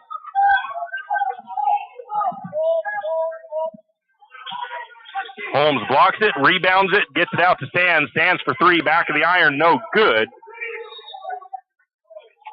Ball's going to go out of bounds, last touched by the Knights. You would think that just like whenever these guys play each other, you would think that it was a league game and you would think that it was for a championship. Well, the proximity of these two schools makes it kind of fun. Sands trying to get the ball inbound, gets it into the backcourt to Wicks. Shortest road trip of the season right here, you know? Sands for three, it's good. I think that's an assist by Wicks. Yes. 27-30, Jacks retake the lead by 3. 3-point shot on the way, tied up again. The 35 of Charlie. 30 all. I think that was an assist by Brown. Sands over to Wicks. Wicks back to Sands. Now down to Badgett. Badgett right side. Tries to feed it. Tries to go all the way across the court. Throws it right to the Knights. Knights lose the ball the other way. See, they're just mocking each other. If they turn it over, we turn it over. If we make a three, they make a three. That was kind of an unforced turnover there. Sands drives, gets an open look, can't get the shot to go first time, gets his rebound. tries to go up again. Shot is blocked. Ball goes out of bounds off of the Knights. Badge it out, Holder in. Lumberjacks inbound from baseline. Into Holder. Holder high arcing three. Way misses short. everything. Way short. Rebound to the Knights. Stepping in. Shot up and good by 35, Charlie. Charlie's stealing it right now. I'm telling you. 32-30. Lumberjacks trail by 2. Charlie's got 10 points so far in this game. Over to Renner at the elbow. Renner to Sands. Sands, I don't think was expecting it. Inside to Hill. Hill goes up strong and puts it up and good. Tied up again, 32-all. 2 minutes to go in the half. Out to the right corner, back to the top now. Brown over to Charlie. Charlie, left side, back to Brown straight away. Now to the corner. Driving, loses the handle again. He's having a little bit of trouble with controlling the ball. That was Wicks with a steal. Steal by Wicks, and that's Callahan, who's had a couple of control issues. Long three again by Sands. They're not afraid to shoot. Rebound right. Especially in a close game, you're not as worried about it. Going to get a charge. Yes, indeed, and that will be his third. It was on Mr. Brown, who's giving the referee, I don't think so, comment. The third foul on Brown, huh? Oof. Not good for him, really. He's going to be coming off the floor. I bet you don't see him until the start of the next half. Probably not. He was not agreeing with the call either, huh? Well, I think he's a little bit chippy right now, but he's an intense individual when he's playing. He's having fun out there. 32-all. St. Mary's with the ball, a minute and a half. Before the half, Holder with the ball, far side, didn't take his dribble. Skip pass to Sands, right wing, cross court to Holder. Holder for three. That one's good. Nice adjustment. They're being kind of held up inside, so they're not getting a lot of good inside looks, so Chase has let them take the outside shot. Oh, he just lifted his pivot. Shot up, no good, foul called.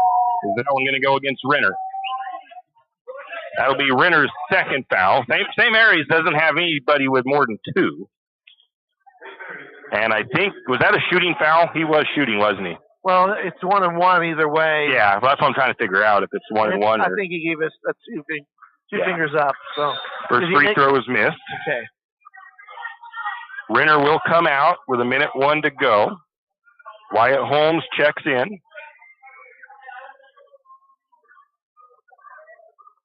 Second free throw on the way by Sajan. That one no good. First 2 miss in the game so far. Holder with the rebound. Over to Sands. 55 seconds. St. Mary's probably going to play for the final shot here. I don't think so. You don't think they will? Nope. They'll look for their shot, and they're going to continue to press them. Well, now they're going to prove me wrong. Looks to be, what, a zone defense from the night? Now they're doing they're in a zone at the moment. They're doing the weave here. 2-1-2 going on for Lakeside. Sands with the ball. Now they're coming out a little bit on it once in a while. They're waiting for that one. Yeah. I don't like that, but I don't ever question Coach Jake. Especially when it's in the first half. No, as much as I still prefer that when that shot clock does come in. It's just going to make the end of quarters and stuff a lot more exciting. Instead of just stalling the game, the quarter out for a final shot. Sands has the ball stripped out of his hand. It comes off of his leg. All that. I'm going to give a steal to the Knights because he swiped it off of him. 5.3 seconds on the clock. Can the Knights score before the buzzer? St. Mary's going to put some pressure in the backcourt. They're not going to make it easy, I'll tell you that. Knights across. A foul called against Sands. That's Grayson's first foul. That'll send the Knights to the free throw line for the 1-1.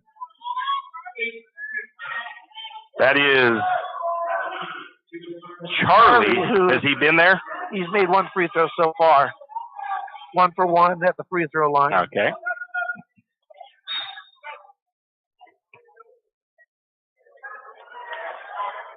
Two seconds on. Badgett comes on. Who went off? Holder, I do believe. Front end of the 1-1 is good. 35-33. Lumberjacks with a 2-point lead here.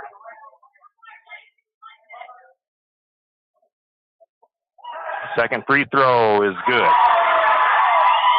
Makes it a 1-point lead. There's going to be a big foul against the Knights, and that'll send Badgett to the free throw line.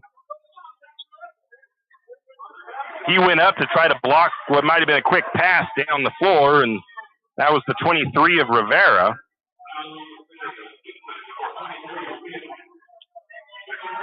Ill-timed foul for him as he was being aggressive there. That was his second. That'll put Badgett to the free throw line. Badgett might be the first time tonight to the free throw line. He's 100% on the season. I think he's 1 for 1 or 2 for 2. Makes the first one. Gives the Lumberjacks a 2-point lead with 0.5 on the clock. Second shot on the way. Lane violation by the Lumberjacks wouldn't have mattered. So the Lumberjacks with a 2-point lead and a half a second on the clock, right? 0.5. Good, Tim. I tell time. You would have passed my math class today. Very good. Maybe. And the Knights aren't even going to try to get a shot up at the half. And that's how the first half comes to an end. It's been a battle, 36-34. Lumberjacks with a 2-point lead at the half. We'll take a break, and we'll be back with some halftime numbers. Tax time is here again. I know. It's not your favorite. But at H&R Block, tax time is our favorite time of year. It's when our tax pros get to do what they love the most, help people. By getting to know you, they can make sure your return gets done right.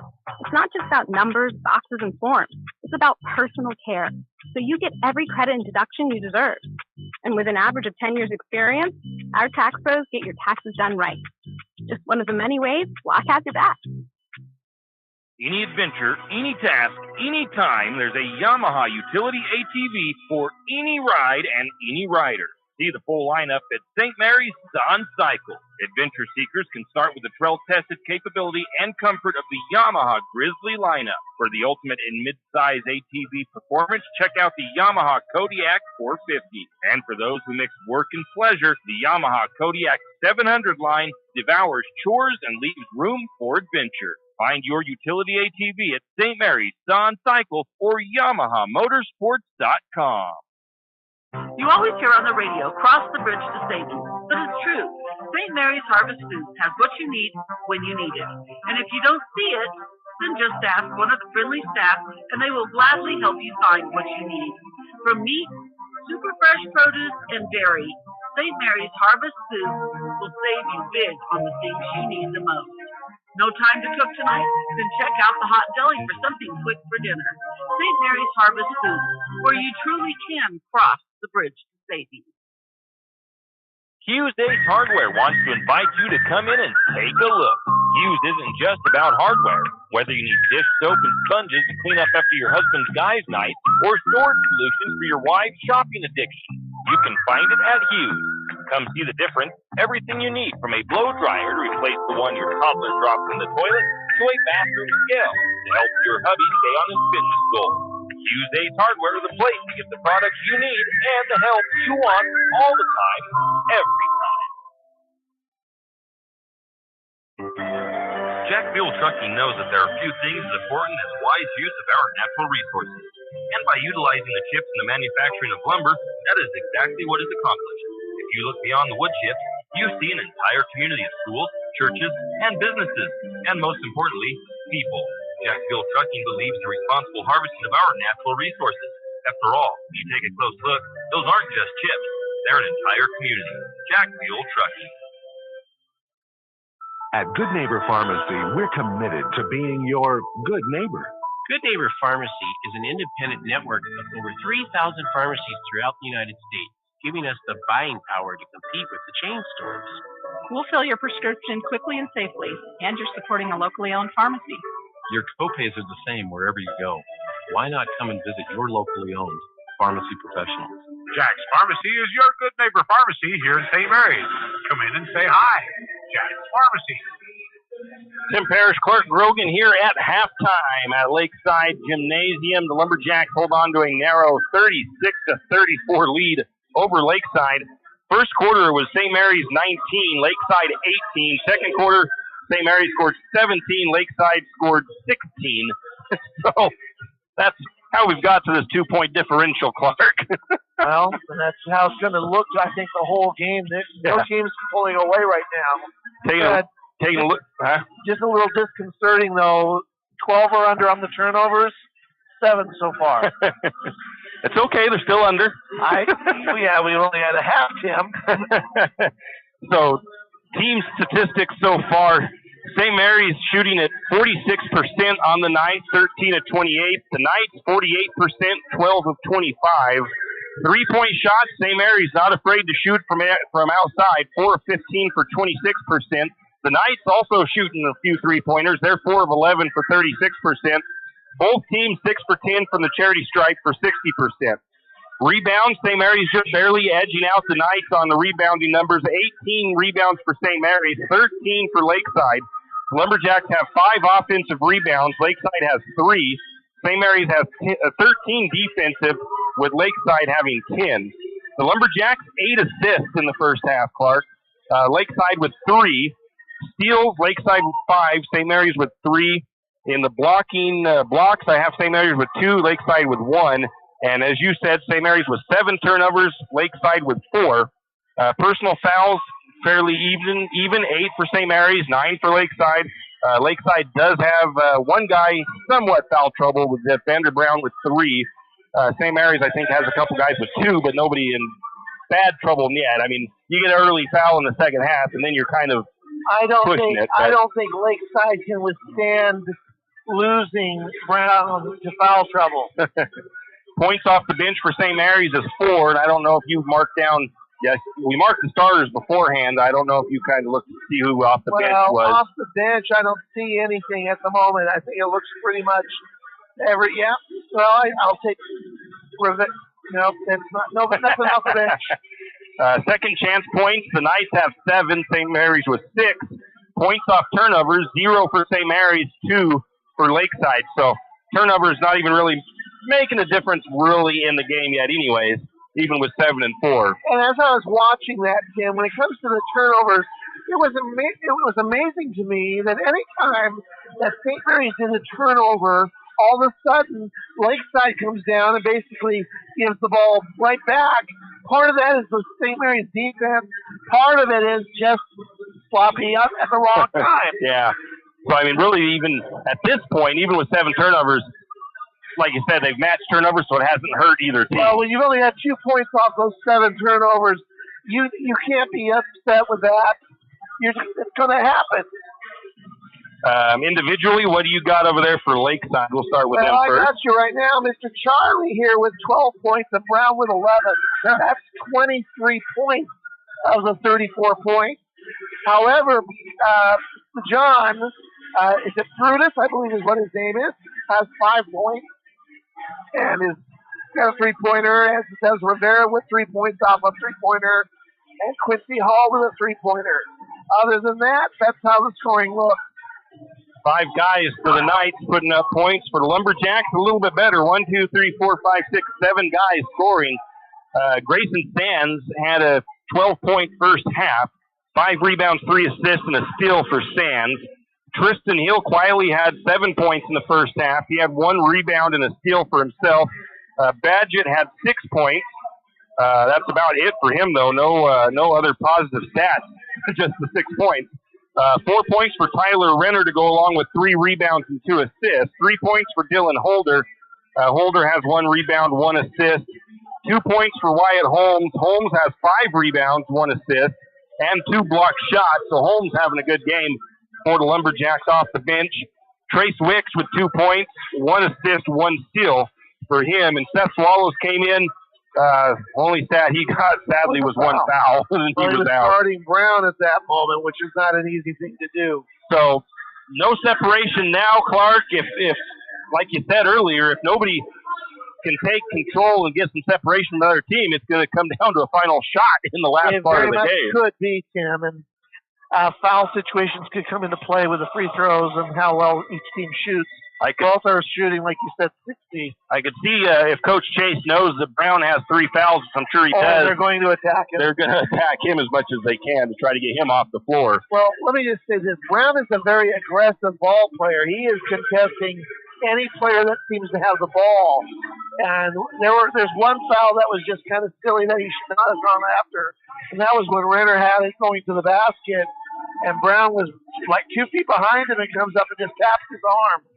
And there's no reason to do that one. I like aggressive, but there can be over-aggressive, and that's what cost him on that one foul. Exactly. Love the kid. Good ball player. We'll take a quick break. We'll come back with the second half. High school sports don't just happen. There's a ton of work that goes into every single athletic event. And we have our school's athletic director to thank for a lot of it. Thank you. For scheduling officials, so I can always play the game I love. For ordering quality athletic equipment, so I can stay safe on the field. For mentoring my coaches, so they can be the best role models for me. For coordinating transportation, so I can get focused for the big game. For helping us develop character and learn lessons that will benefit us for the rest of our lives. Thank you to our AD for always creating a positive experience for us. We'll never forget it. From all of us at the NIAAA, thank you to every athletic administrator in Idaho for all you do to enrich the lives of your students. It does not go unnoticed. This message presented by the NIAAA, the National Interscholastic Athletic Administrators Association. And we are back, and I always like to give a shout-out and a thank you after that little ad or PSA for that goes out to all the athletic directors out there, but I always like to give a little extra shout-out to our athletic director, Todd Gilkey, all the work that he has to do behind the scenes. I don't think that's not an easy job. Well, no. Experience again shows you that. I was at a small school. To have to do that at a school as the size of St. Mary's, which is 3 times bigger than what I had to deal with. You know, he's got to be there till the light shuts off before he can go most of the time. And, you know, there's scheduling, there's making sure the refs are lined up. Todd does a great job. I appreciate what he has done at St. Mary's, and I think the community does appreciate it as well. Yeah, and thank you with everything he has to put up with me asking for rosters and stuff all the time, you know. Tim, you're such a pest. You know, I always hate sending them an email. I always try to look everywhere I can to find rosters first for home games Tim, and stuff. I know he's got a full plate as it is, but calling me and asking for rosters is not the best thing to do. I don't have a clue. So just a big thank you from me as well, just for all the help he gives me for rosters and stuff like that. And Tim, just a little shout out to our little, you know, the little guys that are playing basketball right now. They just started their Win 1 season. Oh yeah, and they're going to be fun to watch, and I'm sure we have future Lumberjacks in that program right now. I remember Seth Swallows when he was playing Win 1, and I remember a couple of these other kids that were there. Yeah. So it's a great program. It's a starter program. There's one that I'm friends with on Facebook, and the parents is Aaron Shaver, and constantly posting. His little boy loves basketball, and they were playing some basketball in Coeur d'Alene as well as Win 1 and stuff. AJ Bechtel has helped him out a little bit. And he's young. He's got several years before he'll be up here at St. Mary's. But I'm really looking forward to that because I've been watching him, watching the post about how much he loves basketball. I am just feeling a little old and nostalgic watching our seniors out here that I got to spend at least about 2 months as their temporary full-time teacher. And so they're kind of fun to see. And I just wish them the best in their senior year. So on the floor for St. Mary's, it's Sands, Badgett, Holder, Renner, and Hill. And the Lumberjacks will start with the ball. They now go right to left. Again, there's that aggressiveness with 3 fouls from Vander. That almost a turnover. They get it out to Badgett, though. Badgett for 3. It's going to be almost in, but goes Renner over the back out. No rebound to anybody there, but a foul on Tyler Renner. And that will be foul number 3 on him. And that's what I was talking about. You don't want that third foul to come quick if you're one of the guys with 2. You may not see him too much more sparingly in this third quarter. I'd say maybe near the end of it. I did not start the second half.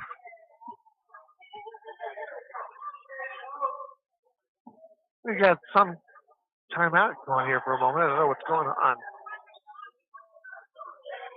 So Renner came out. Wyatt Holmes in. Yeah, they blew the whistle real quick. I don't know. I think someone came out on the floor. There's a little kid down there at the end of the We got to protect those. That's good. That's running good. across the baseline back there. These big kids can really hurt someone if they're not careful, not meaning to. So the Knights with the ball. Brown, what are we getting? A 3-second violation. Some sort of a violation on the Knights there in the key, maybe. Maybe it was 3 seconds in the key, yeah. Turnover on the Knights. Do you see that call very often? Not a whole lot. Sands brings it down for the Lumberjacks. Over to Holder. Holder picks up his dribble, no man's land. Gets it to Hill. Back to... Those passes, I tell you. Oh, that was a nice look and a bunny miss from Holmes, though. Rebound to the Knights. Got the official coming out of Clark over here. That three-pointer goes in for the Knights. And that was Rivera with that three-pointer. Gives the Knights the 1-point lead, 37-36. First bucket of the second half for either team. Sands over to Badgett. Badgett right back to Sands. Zone defense. Slowing it down a little bit because of the zone. That's like a 1. I can't tell what that zone is now. Sands is going to drive. Nice move to the bucket by Sands. It is up and good. Left that lane wide open for him to penetrate. He took advantage of it. Sands plays a lot of basketball. Knights working the ball right side of the floor, down to the corner. Now back to the wing. Three-pointer on the way. That's Rivera. He might get on fire. You don't want that to happen. That's 2 already this half. 38-40. The Knights take the 2-point lead. Over to Badgett. Badgett working the right side. Picks up his dribble. Back to Sands. Sands thought about maybe the deep three. Decided not to. Goes to the corner. Holder's going to take the three from the corner. It is short. Rebound back to Holder, though, was it not? Actually, it went through Holder's legs on the pass by the Lakeside kid. Oh, Knights with a pull-up shot. It falls out. Rebound went to, I think it was Holmes. Sands back to Holder in the corner. Now over the top to Hill and a foul. A little push in the back there. He cannot be doing that. He just can't believe the call. Well, Coach Rivera, Chase, that's his 4th foul. Coach Chase talked about it.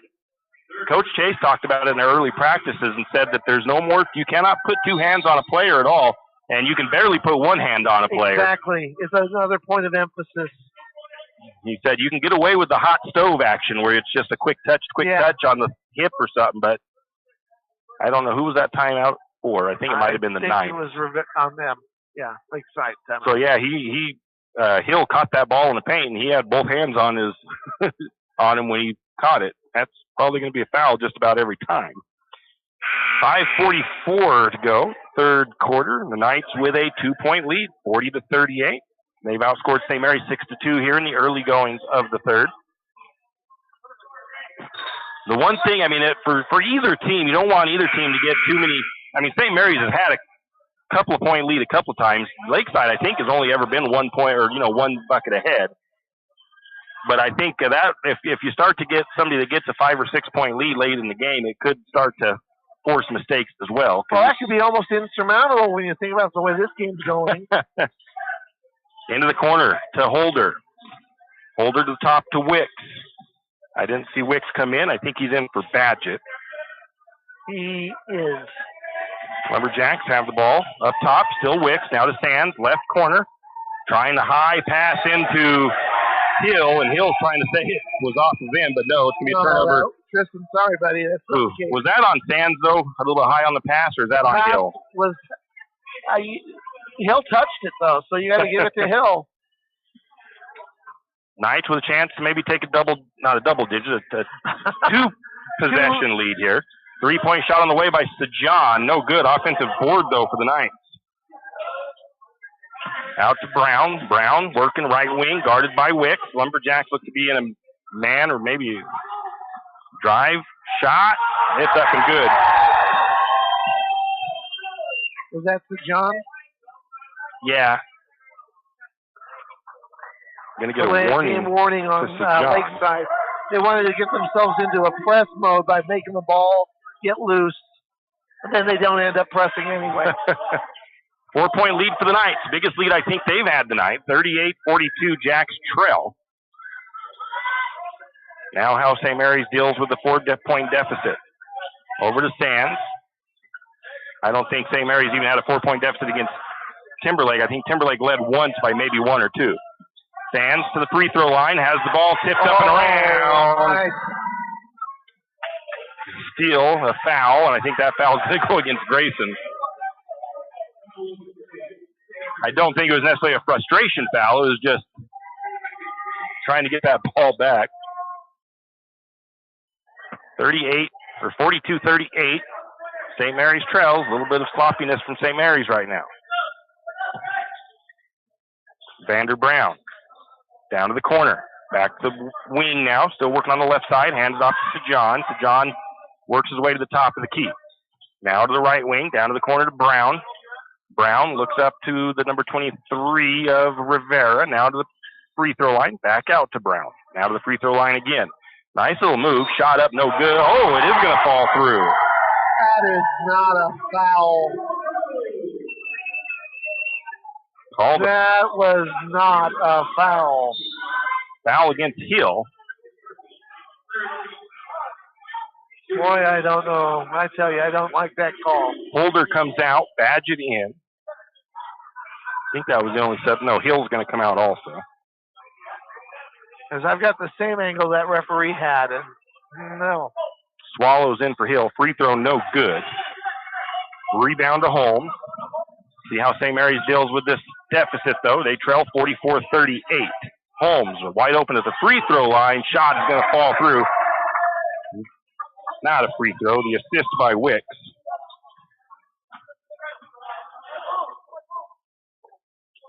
(44-40). Jacks trail by 4.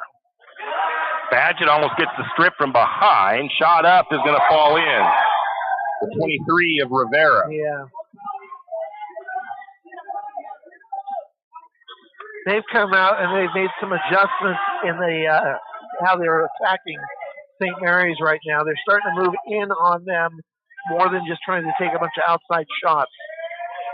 Sands, 3-point shot on the way. It's good. Give the assist to Wicks. 46-43. Jacks trail by 3. Vander Brown, left side for the Knights. Back to the top to Rivera. Back to Brown. Brown works it down to the corner, left side. Now into the low post. Spinning. Shot up by Charlie. It's up and good. They're just bringing it down into the post right now, and they're having success. St. Mary's isn't playing quite as aggressive. I think they're trying to limit fouls right now, too. Well, that's part of it, but I'm just saying they're just really getting it inside the paint right now. Badgett splits some defenders, gets tripped up, going into the lane. Oh, I thought that ball came off of a Knight, but no, they say it's off the Lumberjacks. Turnover St. Mary's. 2:48 to go. Holmes comes out. I think, did somebody else come out? Wicks came out. Swallows comes in. I already had Swallows in there. Hill comes in. Holder back in. Knights with the ball, right side. To John, to the top, to the 22 of Hall. Now back to John. 2.5 to go, third quarter. John for the 3. It's off the back of the iron, no good. Fight for the ball. It's going to be saved back in, but saved for the Lumberjacks. Then it gets Sands driving the lane. Shot up, no good. Blocking foul called. That foul looks like it's going against John. John, that's his third. Through the side, John. That'll send Sands to the free throw line. St. Mary's trails by 5, 48-43. They've been outscored 14-7 here in the second half. 2:21 to go in the third. Sands going to see if he can sink a couple of freebies here. Short arms the first one. Swallows comes out. Wicks back in for the Lumberjacks. Sands kind of smiling over there. Can't believe he missed the free throw. Coming in for the Knights is Callahan. He had some ball control issues when he was in earlier. That could bode well for the Lumberjacks if he doesn't have that cleaned up. Second free throw on the way. That one is good. 48-44. It's a 2-possession lead for the Knights. Vander Brown works it down the left side. Top of the key now to Callahan. Callahan picks up the dribble, looks to the free throw line, out to the wing. 3-pointer on the way. It is off the iron. No good. Rebound to Sands. Man. Sands almost loses the ball there for a second, then grabs it. Looks to Holder, out to Badgett. Three-pointer, short. Way short on that one. Ball goes out of bounds. We're going to call it a rebound for the Knights. I think the Knights, Sands wanted a foul called on that, I think. I didn't see what happened. I was entering stats, but 48-44. Knights with the ball, bringing it across. Right side, top of the key now. Driving, shot up by Charlie, no good. And they're going to say it just touched off of Sands. And he's arguing his case, but it looked... He said it didn't touch him. I don't know. It kind of looked like it ball did. Looked like it deflected. Yeah, it seemed like it's at the same trajectory. Brown looks into the paint. Shot is up and good. Brown doesn't miss often. St. Mary's trails by 6, a minute and a half to go. Alley-oop into the paint, into Hill, and Hill goes up in traffic and gets fouled. Got to make the free throws, though. That was on 55. 35. Yeah. Charlie, that's his second. Free throw on the way. It is going to be off the side of the iron. It looked like it might roll over, but it was just off the mark enough to where it rolled off the edge of the rim.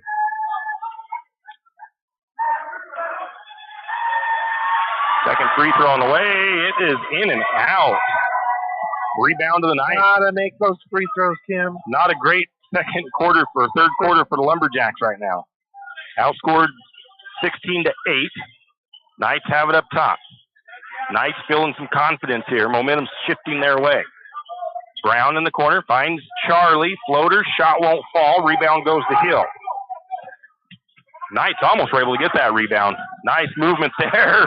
Down inside. Nice ball movement. Badgett. Wick's rebound. I mean, on the set. Yeah. 4-point lead. St. Mary's still within touch. Brown picks up his dribble at the elbow. Kicks out to Callahan. Left side. Back to top to Brown.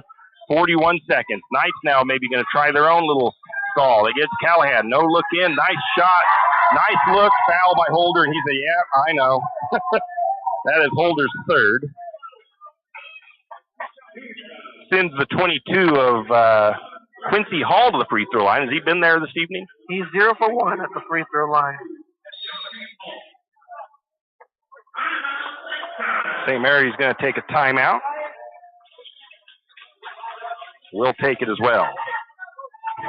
Have you ever noticed that some companies are around for decades and you really don't notice them until you actually see them? KFXL Trucking is one of these. KFXL Trucking has been a fixture at St. Mary's for decades and still is a community-involved business. Take the time to thank these entrepreneurs that quietly make it on their own and make our community all the better for it. KFXL Trucking. Give them a call today at 245-7209. Kenneth Bechdel Trucking, a community staple and Lumberjack supporter. Good luck, Jacks. After the Lumberjack timeout, the Knights will be shooting a couple of free throws. Let's see who's going on the floor for St. Mary's. I know there was a couple subs happening. Wyatt Holmes comes in. I think he's the only change of players there. I only see 4 on the floor. It's because Wicks is still getting some instruction from Coach Chase. So he's 0 for 1 from the charity stripe. So if you're going to foul somebody, hopefully it's the guy that will miss him. But he makes the first that was one. Very good. 5-point lead for the Knights. 51-46, 35 seconds for third quarter. Second one's no good. Rebound goes to the Knights. And Brown going to drive the lane. Shot is up and good by Brown. Brown looked like he pushed that kid off, one of our kids off. Largest lead of the night by either team. 7 points for the Knights. 53-46. St. Mary's with 10 in the second half. The Knights with 19.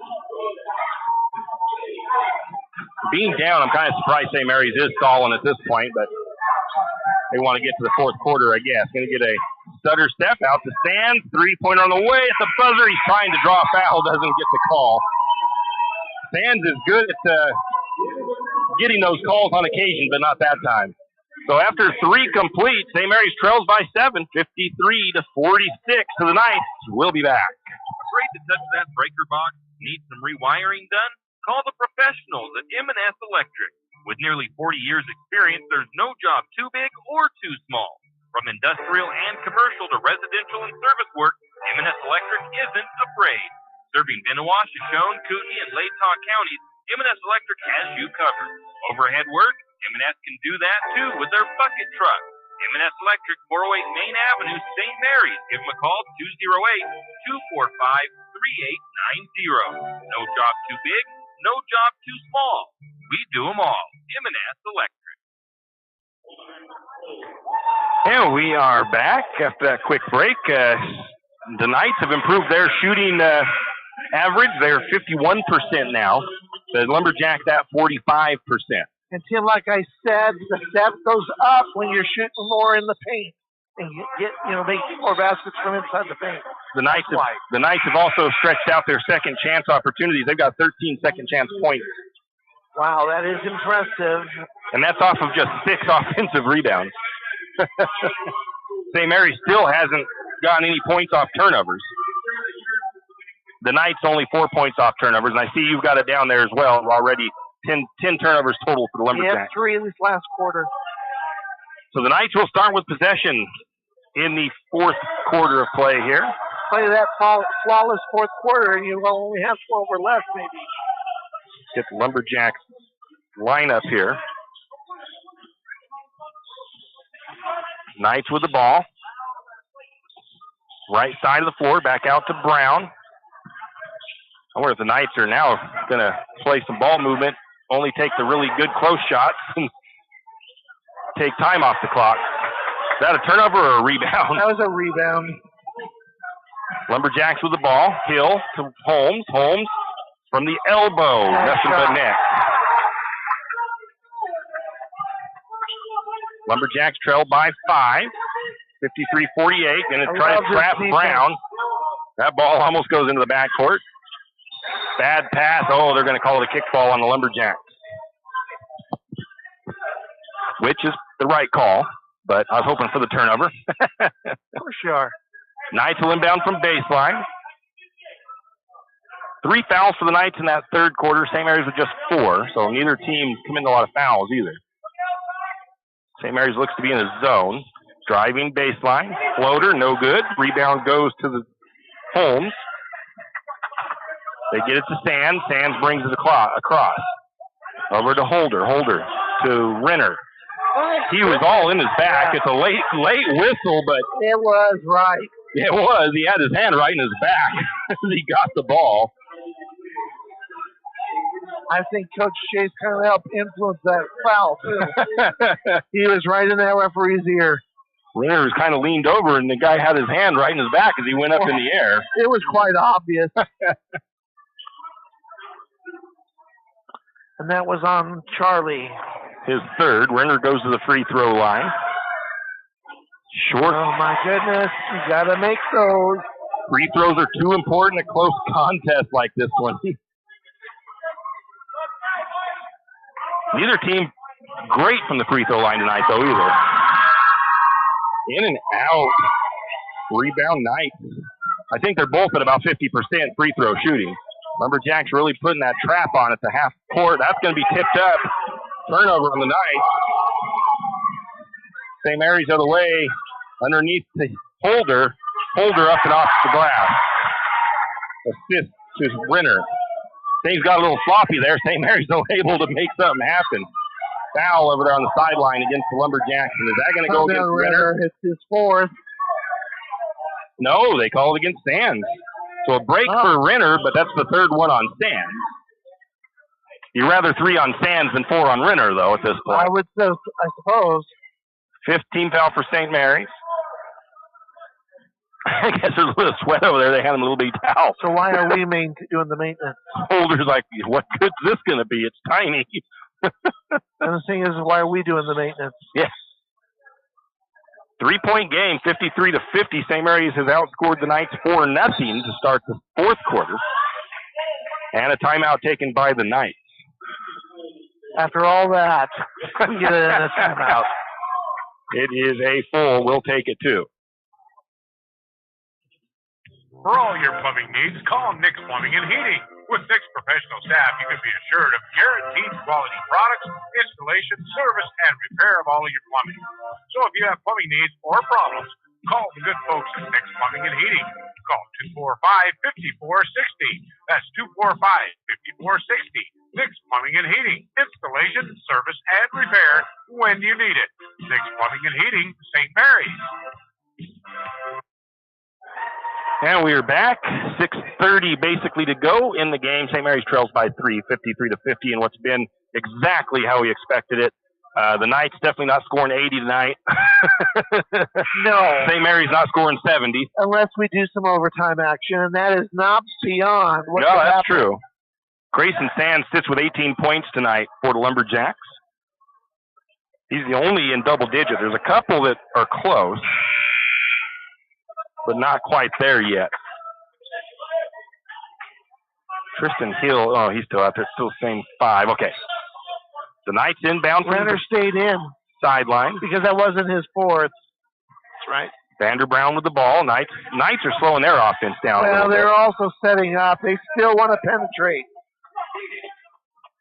Well, they're also wanting to take time off the clock. Well, but with a 3-point lead now, it's not as much of a... No, and the thing is, they are looking to do what they want to do on the offense. Vander Brown can't the bucket in the foul, and who's that one going against?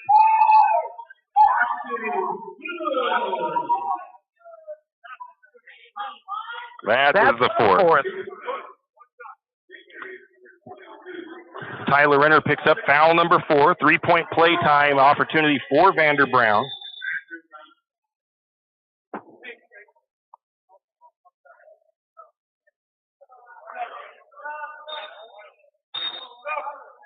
Trace Wick's going to go in for Renner.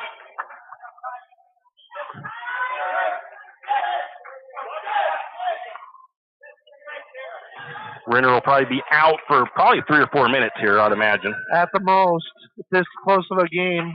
No good on the free throw. Rebound goes to Hill. 5-point lead for the Knights. Plenty of time on the board. St. Mary's down to Sands, left side of the floor. Sands backs it up, being pressured pretty good. They're playing some pretty good man defense out there. I think it's man, and a timeout taken by Coach Chase.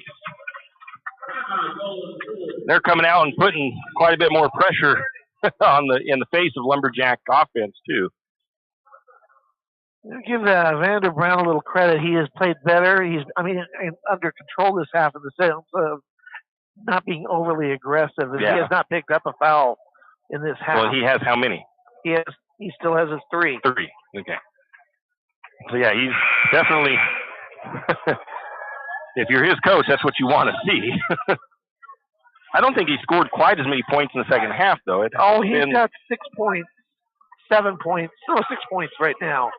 So that's half of what he had the first half right now. There's still almost 6 minutes left. He could go on a little tangent here. St. Mary's will inbound after the timeout from the sideline here, just below us, into the backcourt to Holder. Holder to Sands. Tim, I'm looking forward to seeing what will happen next week with the adjustments that both teams will make. Back to Holder. This is the feeling out game. Yeah, exactly. Sands drives. He's going to pull up for the shot. It's good. Nice touch by Grayson Sands. That'll give him 20. Back to a 3-point lead. 5.5 to go. Knights leading. Down inside. Ball kicked around out of bounds off of Lakeside. Rivera not kind of arguing that it wasn't off of him, but that was obviously it was a low pass into him to begin with, and he just couldn't quite grab it. Well, he was right there, too, and he might have thought it was off of Hill's foot, but I don't think Hill's foot touched it. Out to the corner to Wicks, right side, back to Holder. They're not really letting them get open shots at 3-point range either now. They're coming out guarding them. You're going to have to penetrate right now against this, and they can. It's possible. But this is not what their offense is designed to do. Lumberjacks being patient. Sands to the corner to Holmes. Holmes, little head fake, drives, picks up the dribble. Back to the corner for Sands. Sands for 3. That's off the mark. Holmes trying to get the rebound. The foul called against the Knights. I'm going to give Holmes an offensive rebound as he gets the foul, and there's an injured player down for the night. We'll take a quick timeout. When you need that morning pick-me-up before work or school, there's one place that comes to mind. It's a place that loves our community, the St. Mary's Lumberjacks, and all the local businesses and people in our village. Shift and Grind in St. Mary's is all about the community. Whether it's helping raise money for the Booster Club or for a family in need, the Shift and Grind family are always ready to help. So be sure to stop by Shift and Grind for your caffeinated needs. Located at 132 First Street in St. Mary's, Shift and Grind says, "Go Lumberjacks!" And we are back, 4:40 to go. A little injury timeout here, and it looks to be a cramp for, I can't tell who it is. I think it's 35. It is Charlie. And they're rubbing the back of that calf. I'm trying to combine cramp and calf at the same time. Cramp. So it's obviously looks like it's a cramp, and it's a very uncomfortable cramp by looks on his face. Oh, yeah. It's not just subsiding anytime soon here at the moment. You don't want to move them during the cramp. Those aren't fun. That was the fourth foul against Charlie as well. 5 fouls for the night, 6 for St. Mary's, and it gives St. Mary's, since they'll have the ball, a little chance to draw something up and not have to use a timeout. So Charlie gets up. They're going to get him over to the bench, and they'll send the sub in for him. Looks like it's Lucky Matt going to get his first action tonight. As they're ready to go here, St. Mary's will inbound from baseline, trailing by 3. I have so many puns I wanted to use there, Tim, but I just decided not to do anything for that lucky one. So St. Mary's ball underneath. St. Mary's has outscored tonight 6-2 so far. Halfway through, roughly, almost halfway through the fourth period. Sands to trigger it in. Looking to go to Badgett. Badgett to Sands. Sands for 3. It's go off the mark. Trying to fight for the rebound. St. Mary's can't pull it down. Vander Brown into the lane. Oh, my goodness. Counts a bucket and the foul against St. Mary's, and the foul goes against Hill. That's his third. Vander comes up holding his arm. He banged his elbow pretty good on that floor when he went down. They got Hill kind of turned around in that. Gives them back a 5-point lead. You know, he doesn't have a lot of padding on that body, so that's going to hurt. Free throw on the way, good. 58-52. Lumberjacks got to find their offense here. You can tell it's been a slower fourth quarter as the scoring is 6-5. Both teams trying to fill it out and do something else. The defenses have really stepped up. Going to get a foul against the 23 of Rivera. That's his fourth. 6th team foul for the night. St. Mary's already has 7. So it's 1-1 for the next foul for the Knights unless it's a shooting foul. St. Mary's will inbound into Hill. Back to Badgett, now to Sands. Sands thought about a 3, decided not to. Over to Badgett. Back to Sands. Into the paint, or into the free throw line. Badgett a head fake. Nice move. Gets it down inside to Holder, and Holder goes up and good. Nice pass by Badgett. Way to find him. No, I didn't get him changed in there either. That is up and good by Lucky Matt. Yeah, there's their first bench point.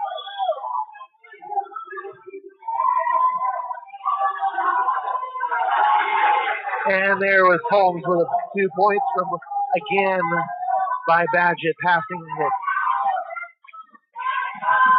St. Mary's just trading buckets right now, though. They need to get a stop and a rebound. They've still got a lot of time, 3 minutes. 4-point lead for the night, 60-56. Corner. Back to the top now. Syjon. Back to Vander Brown. Back to the opposite corner. Good defense.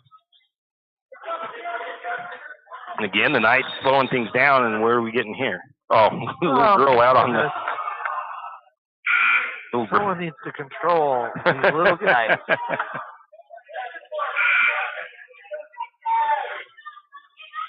I think that was Mama over there giving her that Mama look. Badgett just came off. Who checked Renner in? came back in. Well, about 3 minutes. I was right. 3 minutes to go. They put Renner back in there. Knights have the ball. Into Matt. Sands tried to get the steal, but they found Rivera. And he was wide open. 62-56. St. Mary's trails by 6. Hill to Wyatt Holmes for 3. That's Way long. over. Holmes can make threes. Not that time, though. Back in here by Lakeside, they're going to have an 8-point lead. That's going to make it pretty tough. Brown slowing down the defense, or the offense for the Knights. Oh, tipped up in there and out of bounds. It's going to be deflected. And Renner's trying to plead his case, but I'm pretty sure St. Mary's touched it last. Oh, it did. It's not much of a plea going on at all. Nice little hustle play there, though. Now we get a whistle. What we got going? Coming in for the Knights is 35 of Charlie. Rivera comes out. St. Mary's now going to probably have to get a little bit more aggressive with their defense as well with 2:23 to go. Because the Knights, I'm sure, aren't going to try to force anything too quickly to the bucket at this point. 6-point lead. Enough breathing room to where they can slow things down. Brown. It's Brown time, too. You just put it in his hand. Brown trying to... shoulder, though, on that. Three-pointer. That's long. Offensive rebound, though. Oh, you can't have that. You got to be getting those. Shot up by Sajan. Won't fall, And but a that foul. will be Renner, I believe. Nope. Wyatt Holmes, second foul. That's a good call, because he was right in there at the same time. Sends Sajan to the free throw line.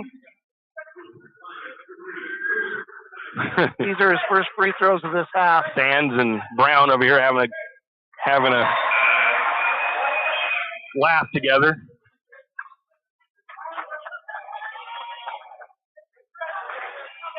Renner and Holmes, I believe, came out. Wicks in and Badgett back in. Second free throw is no good. Rebound to Wicks. 63-56. Lumberjacks trail by 7. They're at a point now where they do need some quick buckets. Wicks has the ball. Back to Sands. Sands for the deep three. It's off the mark, short. Rebound to the Knights, up to Brown. Brown with the charge called against him.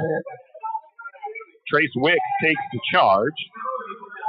Minute and a half. St. Mary's running out of time. One thing about Trace is he will take a beating. Fourth foul against the Knights, or against Vander. Wicks just went in. Now he's coming back out. I got the foul for him.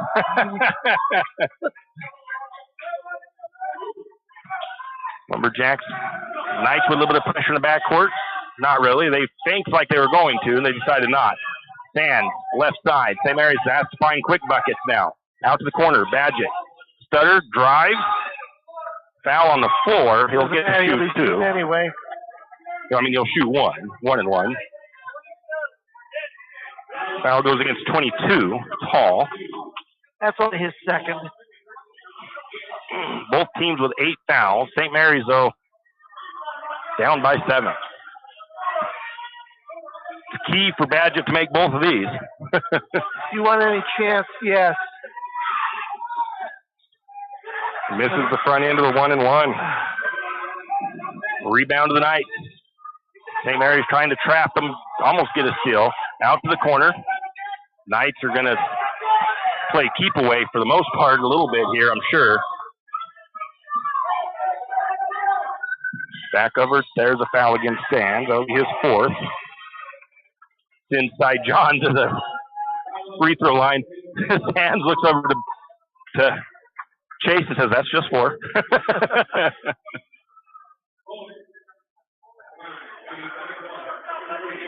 I think there was a substitution made as Wicks comes back in. I didn't see who came out for Wicks. Badgett. First free throw good. Makes it an 8-point lead for the Knights. St. Mary's has had a dry spell for the last couple of possessions. Second free throw good. Makes it 9 points. 3 possession for the Lumberjacks. with almost under a minute to go. Sands up the floor, left side.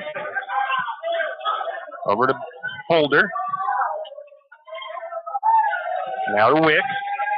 St. Mary's has to get a shot off quickly. They don't have time to be passing around like this. Looking inside the hill. Nice movement. Well, that's a winner assist. Timeout, St. Mary's. 44 seconds. St. Mary's down by 6 still. 65-58. That would be 7, by the way. Is it 7? So you know. Yeah. Now you failed the math class. Yeah. No, I did a double check. So yeah, you're correct there, Mr. Clark. That's why you're the teacher. That's exactly it, I guess. So. This has gotten extremely tough for St. Mary's. Not to say that there's not a chance, but it's going to be hard for them now. I expect quick fouls to come. With this big of a deficit, you expect them to foul fairly quickly? Well, I think they're going to try to rely on their defense for just another try here. It is only 5 points, right? Yeah, 5 points. No, 7. Tim, how many figures do you see right here? I don't know. I'm cross-eyed and blind right now, apparently. I was hoping it was 5, Clark. Take off the rose-colored glasses, Tim. That'll help you a little bit, okay? 7. Still a 3-possession game. Are the lumberjack jackets like whatever they are, glasses on? You can't math and I can't talk. How's that right now? St. Mary's putting on the press here. Which I expected they would. But get a quick steal and it'll help you out, but that's it right there. Knight's quickly across, and Wick's going to foul, and Wicks is definitely one you want to take a foul. That's his first. That puts the number 35 of Charlie to the free throw line. He's 3 for 3. Oof. Double bonus, 2 shots.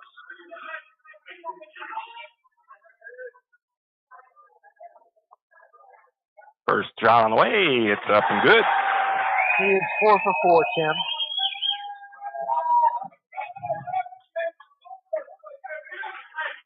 This Charlie kid's played a great game tonight. Second free throw. That one's no good. Rebound to Wick. And Lumberjacks have to hurry. Wick gets an almost open look.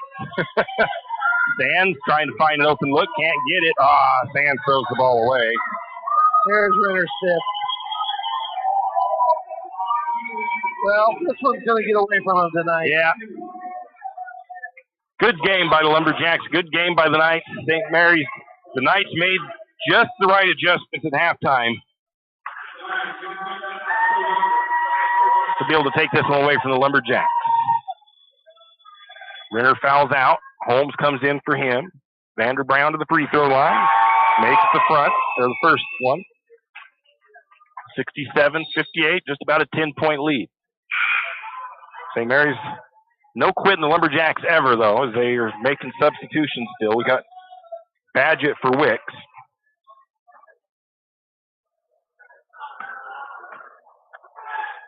Second free throw from Vander Brown is no good. Neither team shooting really good from the free throw line. Badgett loses the ball. It's still loose. Saved back in by the Knights. 3-pointer on the way by Holder. It's good. And a timeout taken by St. Mary's. And it's a 6-point game. Just so you know, ball comes in, foul. It's not going to rely on anything else. You got to foul them immediately. That ball was going out. I couldn't tell if it was going to be out of bounds off of St. Mary's or the Knights. Neither did the Knights. They saved in right to Holder, and he just stepped right up and buried the 3 from the wing left side. And the St. Mary's Lumberjacks, of course, not giving up. It's a 6-point game. Still anything happens. 16 seconds on the clock. We've seen crazier, right, Clark? I've seen enough. Yeah. How about Logo Larry in the state tournament here? I thought St. Mary's was going to be playing for 3rd place that next day, and Colby Renner surprised us all. Surprise. 67-61.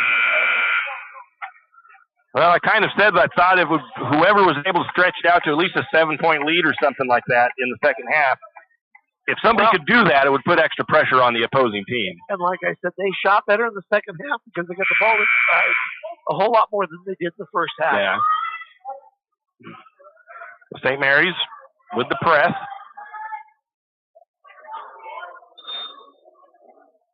Knights trying to get it in. They get it to Brown. Not fouling yet. And there's going to be Sands' fifth foul. Didn't necessarily want Sands to foul out, but somebody had to get the foul there. Regardless. I think it's going to be Wicks coming in for Sands. I'd be surprised if it wasn't. So let me go here. Tyler, oh, there's the first free throw is up and no good. Okay, so Renner fouled out with only 4 points today. Sands fouls out with 20. First free throw, no good. Second free throw, no good. Offensive rebound, though. Are you kidding me? 2 offensive rebounds. And then a foul against St. Mary's.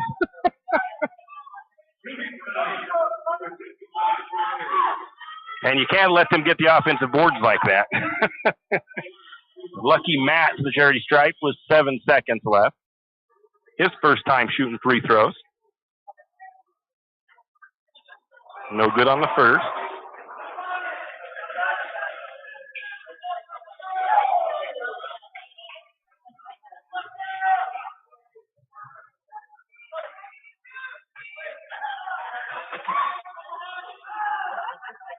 No good on the second. Rebound to Brown. St. Mary's not doing very good on rebounding right there.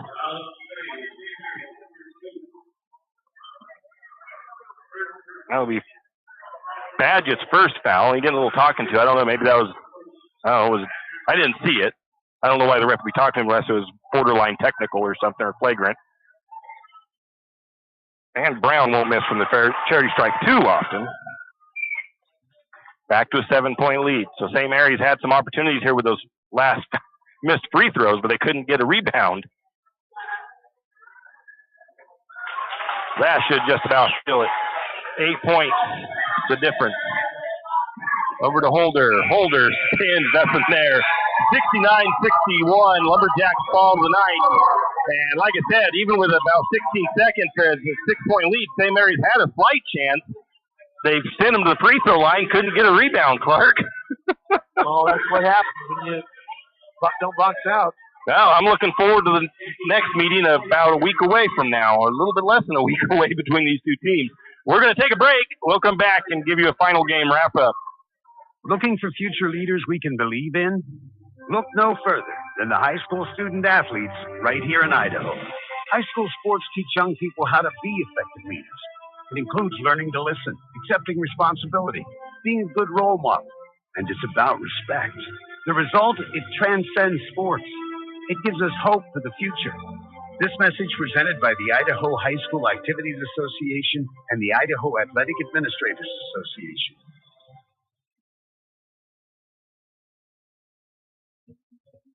It's time to winterize your home, and there's no better place to start than at Everyone's Hardware and Lumber Store, 10th Street Lumber. They have insulation, house wraps, stoves, and heaters. See their huge selection of power tools, paints, and painting supplies. And, of course, they have a full line of lumber supplies. Stop by 10th Street Lumber and see what they can do for you. And remember, 10th Street Lumber will deliver anywhere on 10th Street and Railroad Avenue, 10th Street Lumber. Wondering how to manage your retirement nest egg? How big should it be when you retire? Contact Jenny Oaks at Gateway Financial Partners to get the answers to these and all your other financial questions. The securities and advisory services offered through LPL Financial, a registered investment advisor. Member FINRA SIPC. With over 30 years of financial planning, give Jenny Oaks a call at Gateway Financial Partners today. The guidance is free. The experience is priceless. Call 245-5255. Triple X Feeds in St. Mary's is your one-stop farm and garden shop. Everything from pet supplies to livestock feeds and supplies, Triple X Feeds has it. Horse supplies, they have that also. From saddle pads to bridles, Triple X Feeds can set you up. Triple X Feeds now has hay and alfalfa in stock as well as straw. Triple X Speeds, located at 130 East College Avenue in St. Mary's, open 8 to 5:30 weekdays and 9 to 5 on Saturday. Triple X Speeds, a proud Lumberjack sports broadcast sponsor. St. Mary's Realty is a St. Mary's icon. Why? Because they are a team. They work for you. And they've been a team for many years. Whether you are buying your first home, looking for a recreational cabin, or selling your current home, St. Mary's Realty puts their team on it for you. So stop in or give them a call today at 245-4502 and let their team be your team. That's St. Mary's Realty at 726 Main Avenue, St. Mary's. Financial investments are very important, but so are the investments of time, patience, and encouragement our young athletes receive from their coaches, teachers, and mentors. Heidi Kruger, your St. Mary's Edward Jones financial advisor, understands this. That's why Heidi Kruger is a proud sponsor of the Lumberjacks on KOFE. For all your investment needs, call 208-755-5294 or visit edwardjones.com. Edward Jones, member SIPC.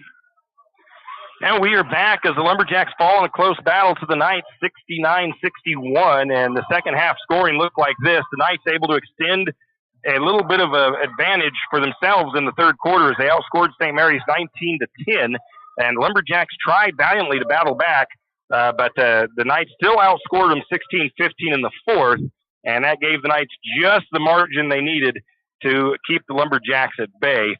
And man, it was a heck of a ball game. Both teams, Clark, shooting 50% from the floor tonight. Neither team had really a bad game, so to speak. 50% for the Lumberjacks, 51% for the Knights, 24 of 48 for St. Mary's, 24 of 47 for Lakeside. 3-point shots, St. Mary's couldn't get enough of them to fall. 6 of 25 for 24%. The Knights, 6 of 17, 35%. Free throws, another spot that hurt both teams, really. 7 of 17 for St. Mary's, though, for 41%. The Knights were 15 of 29 for 51%. How big of a difference those free throws could have made for the Lumberjacks down the stretch if they would have even been at 50% like the Knights were. Rebounds, St. Mary's pluses the Knights by 1 rebound, 30-29. Just 6 offensive rebounds for St. Mary's, 10 offensive for Lakeside. Defensive, 24 for St. Mary's, 19 for Lakeside. St. Mary's with 15 assists, 6 for Lakeside, 7 steals for the Knights, 4 steals for St. Mary's. The Lumberjacks finished with 11 turnovers, and the Knights with 7. 22 fouls for St. Mary's, a lot of those coming in the end. 17 fouls for the Knights. Points off the bench, 10 for St. Mary's. Second chance points, just 6 for St. Mary's. 2 points off turnovers for St. Mary's. The Knights with 13 second chance points and 4 points off turnovers. A mouthful there, Clark. Anything you want to add to those numbers? Let me just say this. Lakeside ended up with 4 guys in double figures tonight. And, of course, Brown led the team with 22 points tonight. And Tyson Charlie ended up with 15.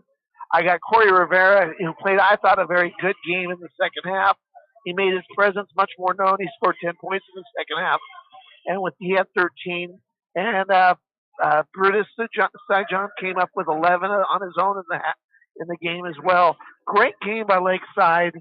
They made some adjustments, like I said, and I've been saying it throughout the night, is they started taking it to the paint, and St. Mary's did not seem to have the answer for that tonight. Yep. We'll take one quick break, and we'll come back with the Lumberjack individual numbers. Riverbend Car Wash and Laundromat, located next to Harvest Foods in St. Mary's. Open 24 hours, we have washers and dryers of all sizes to get your laundry done quickly. If you'd like to get your laundry done in less than 5 minutes, take advantage of our drop-off laundry service where we wash, dry, and fold it for you. While you do your laundry, be sure to take advantage of our touchless automatic car wash, which has that great undercarriage spray to get the grime off. Riverbend Car Wash and Laundromat can be found at riverbendbubbles.com or call 208-582-4844. When your car's not running right, you want an honest mechanic that provides quality work at an affordable price. That can be tough, unless your dad owns a repair shop.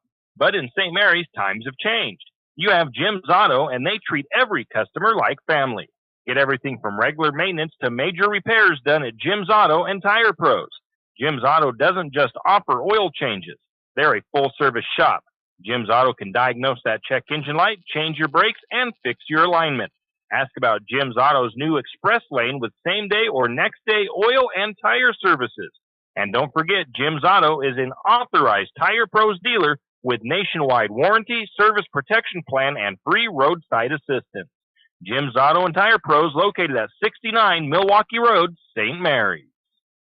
The holiday season is coming quick. Start your holiday shopping today at Timber Country and the Country Fair in St. Mary's. Timber Country is loaded with deals on hunting clothes, workwear, and much more, including brands like Carhartt.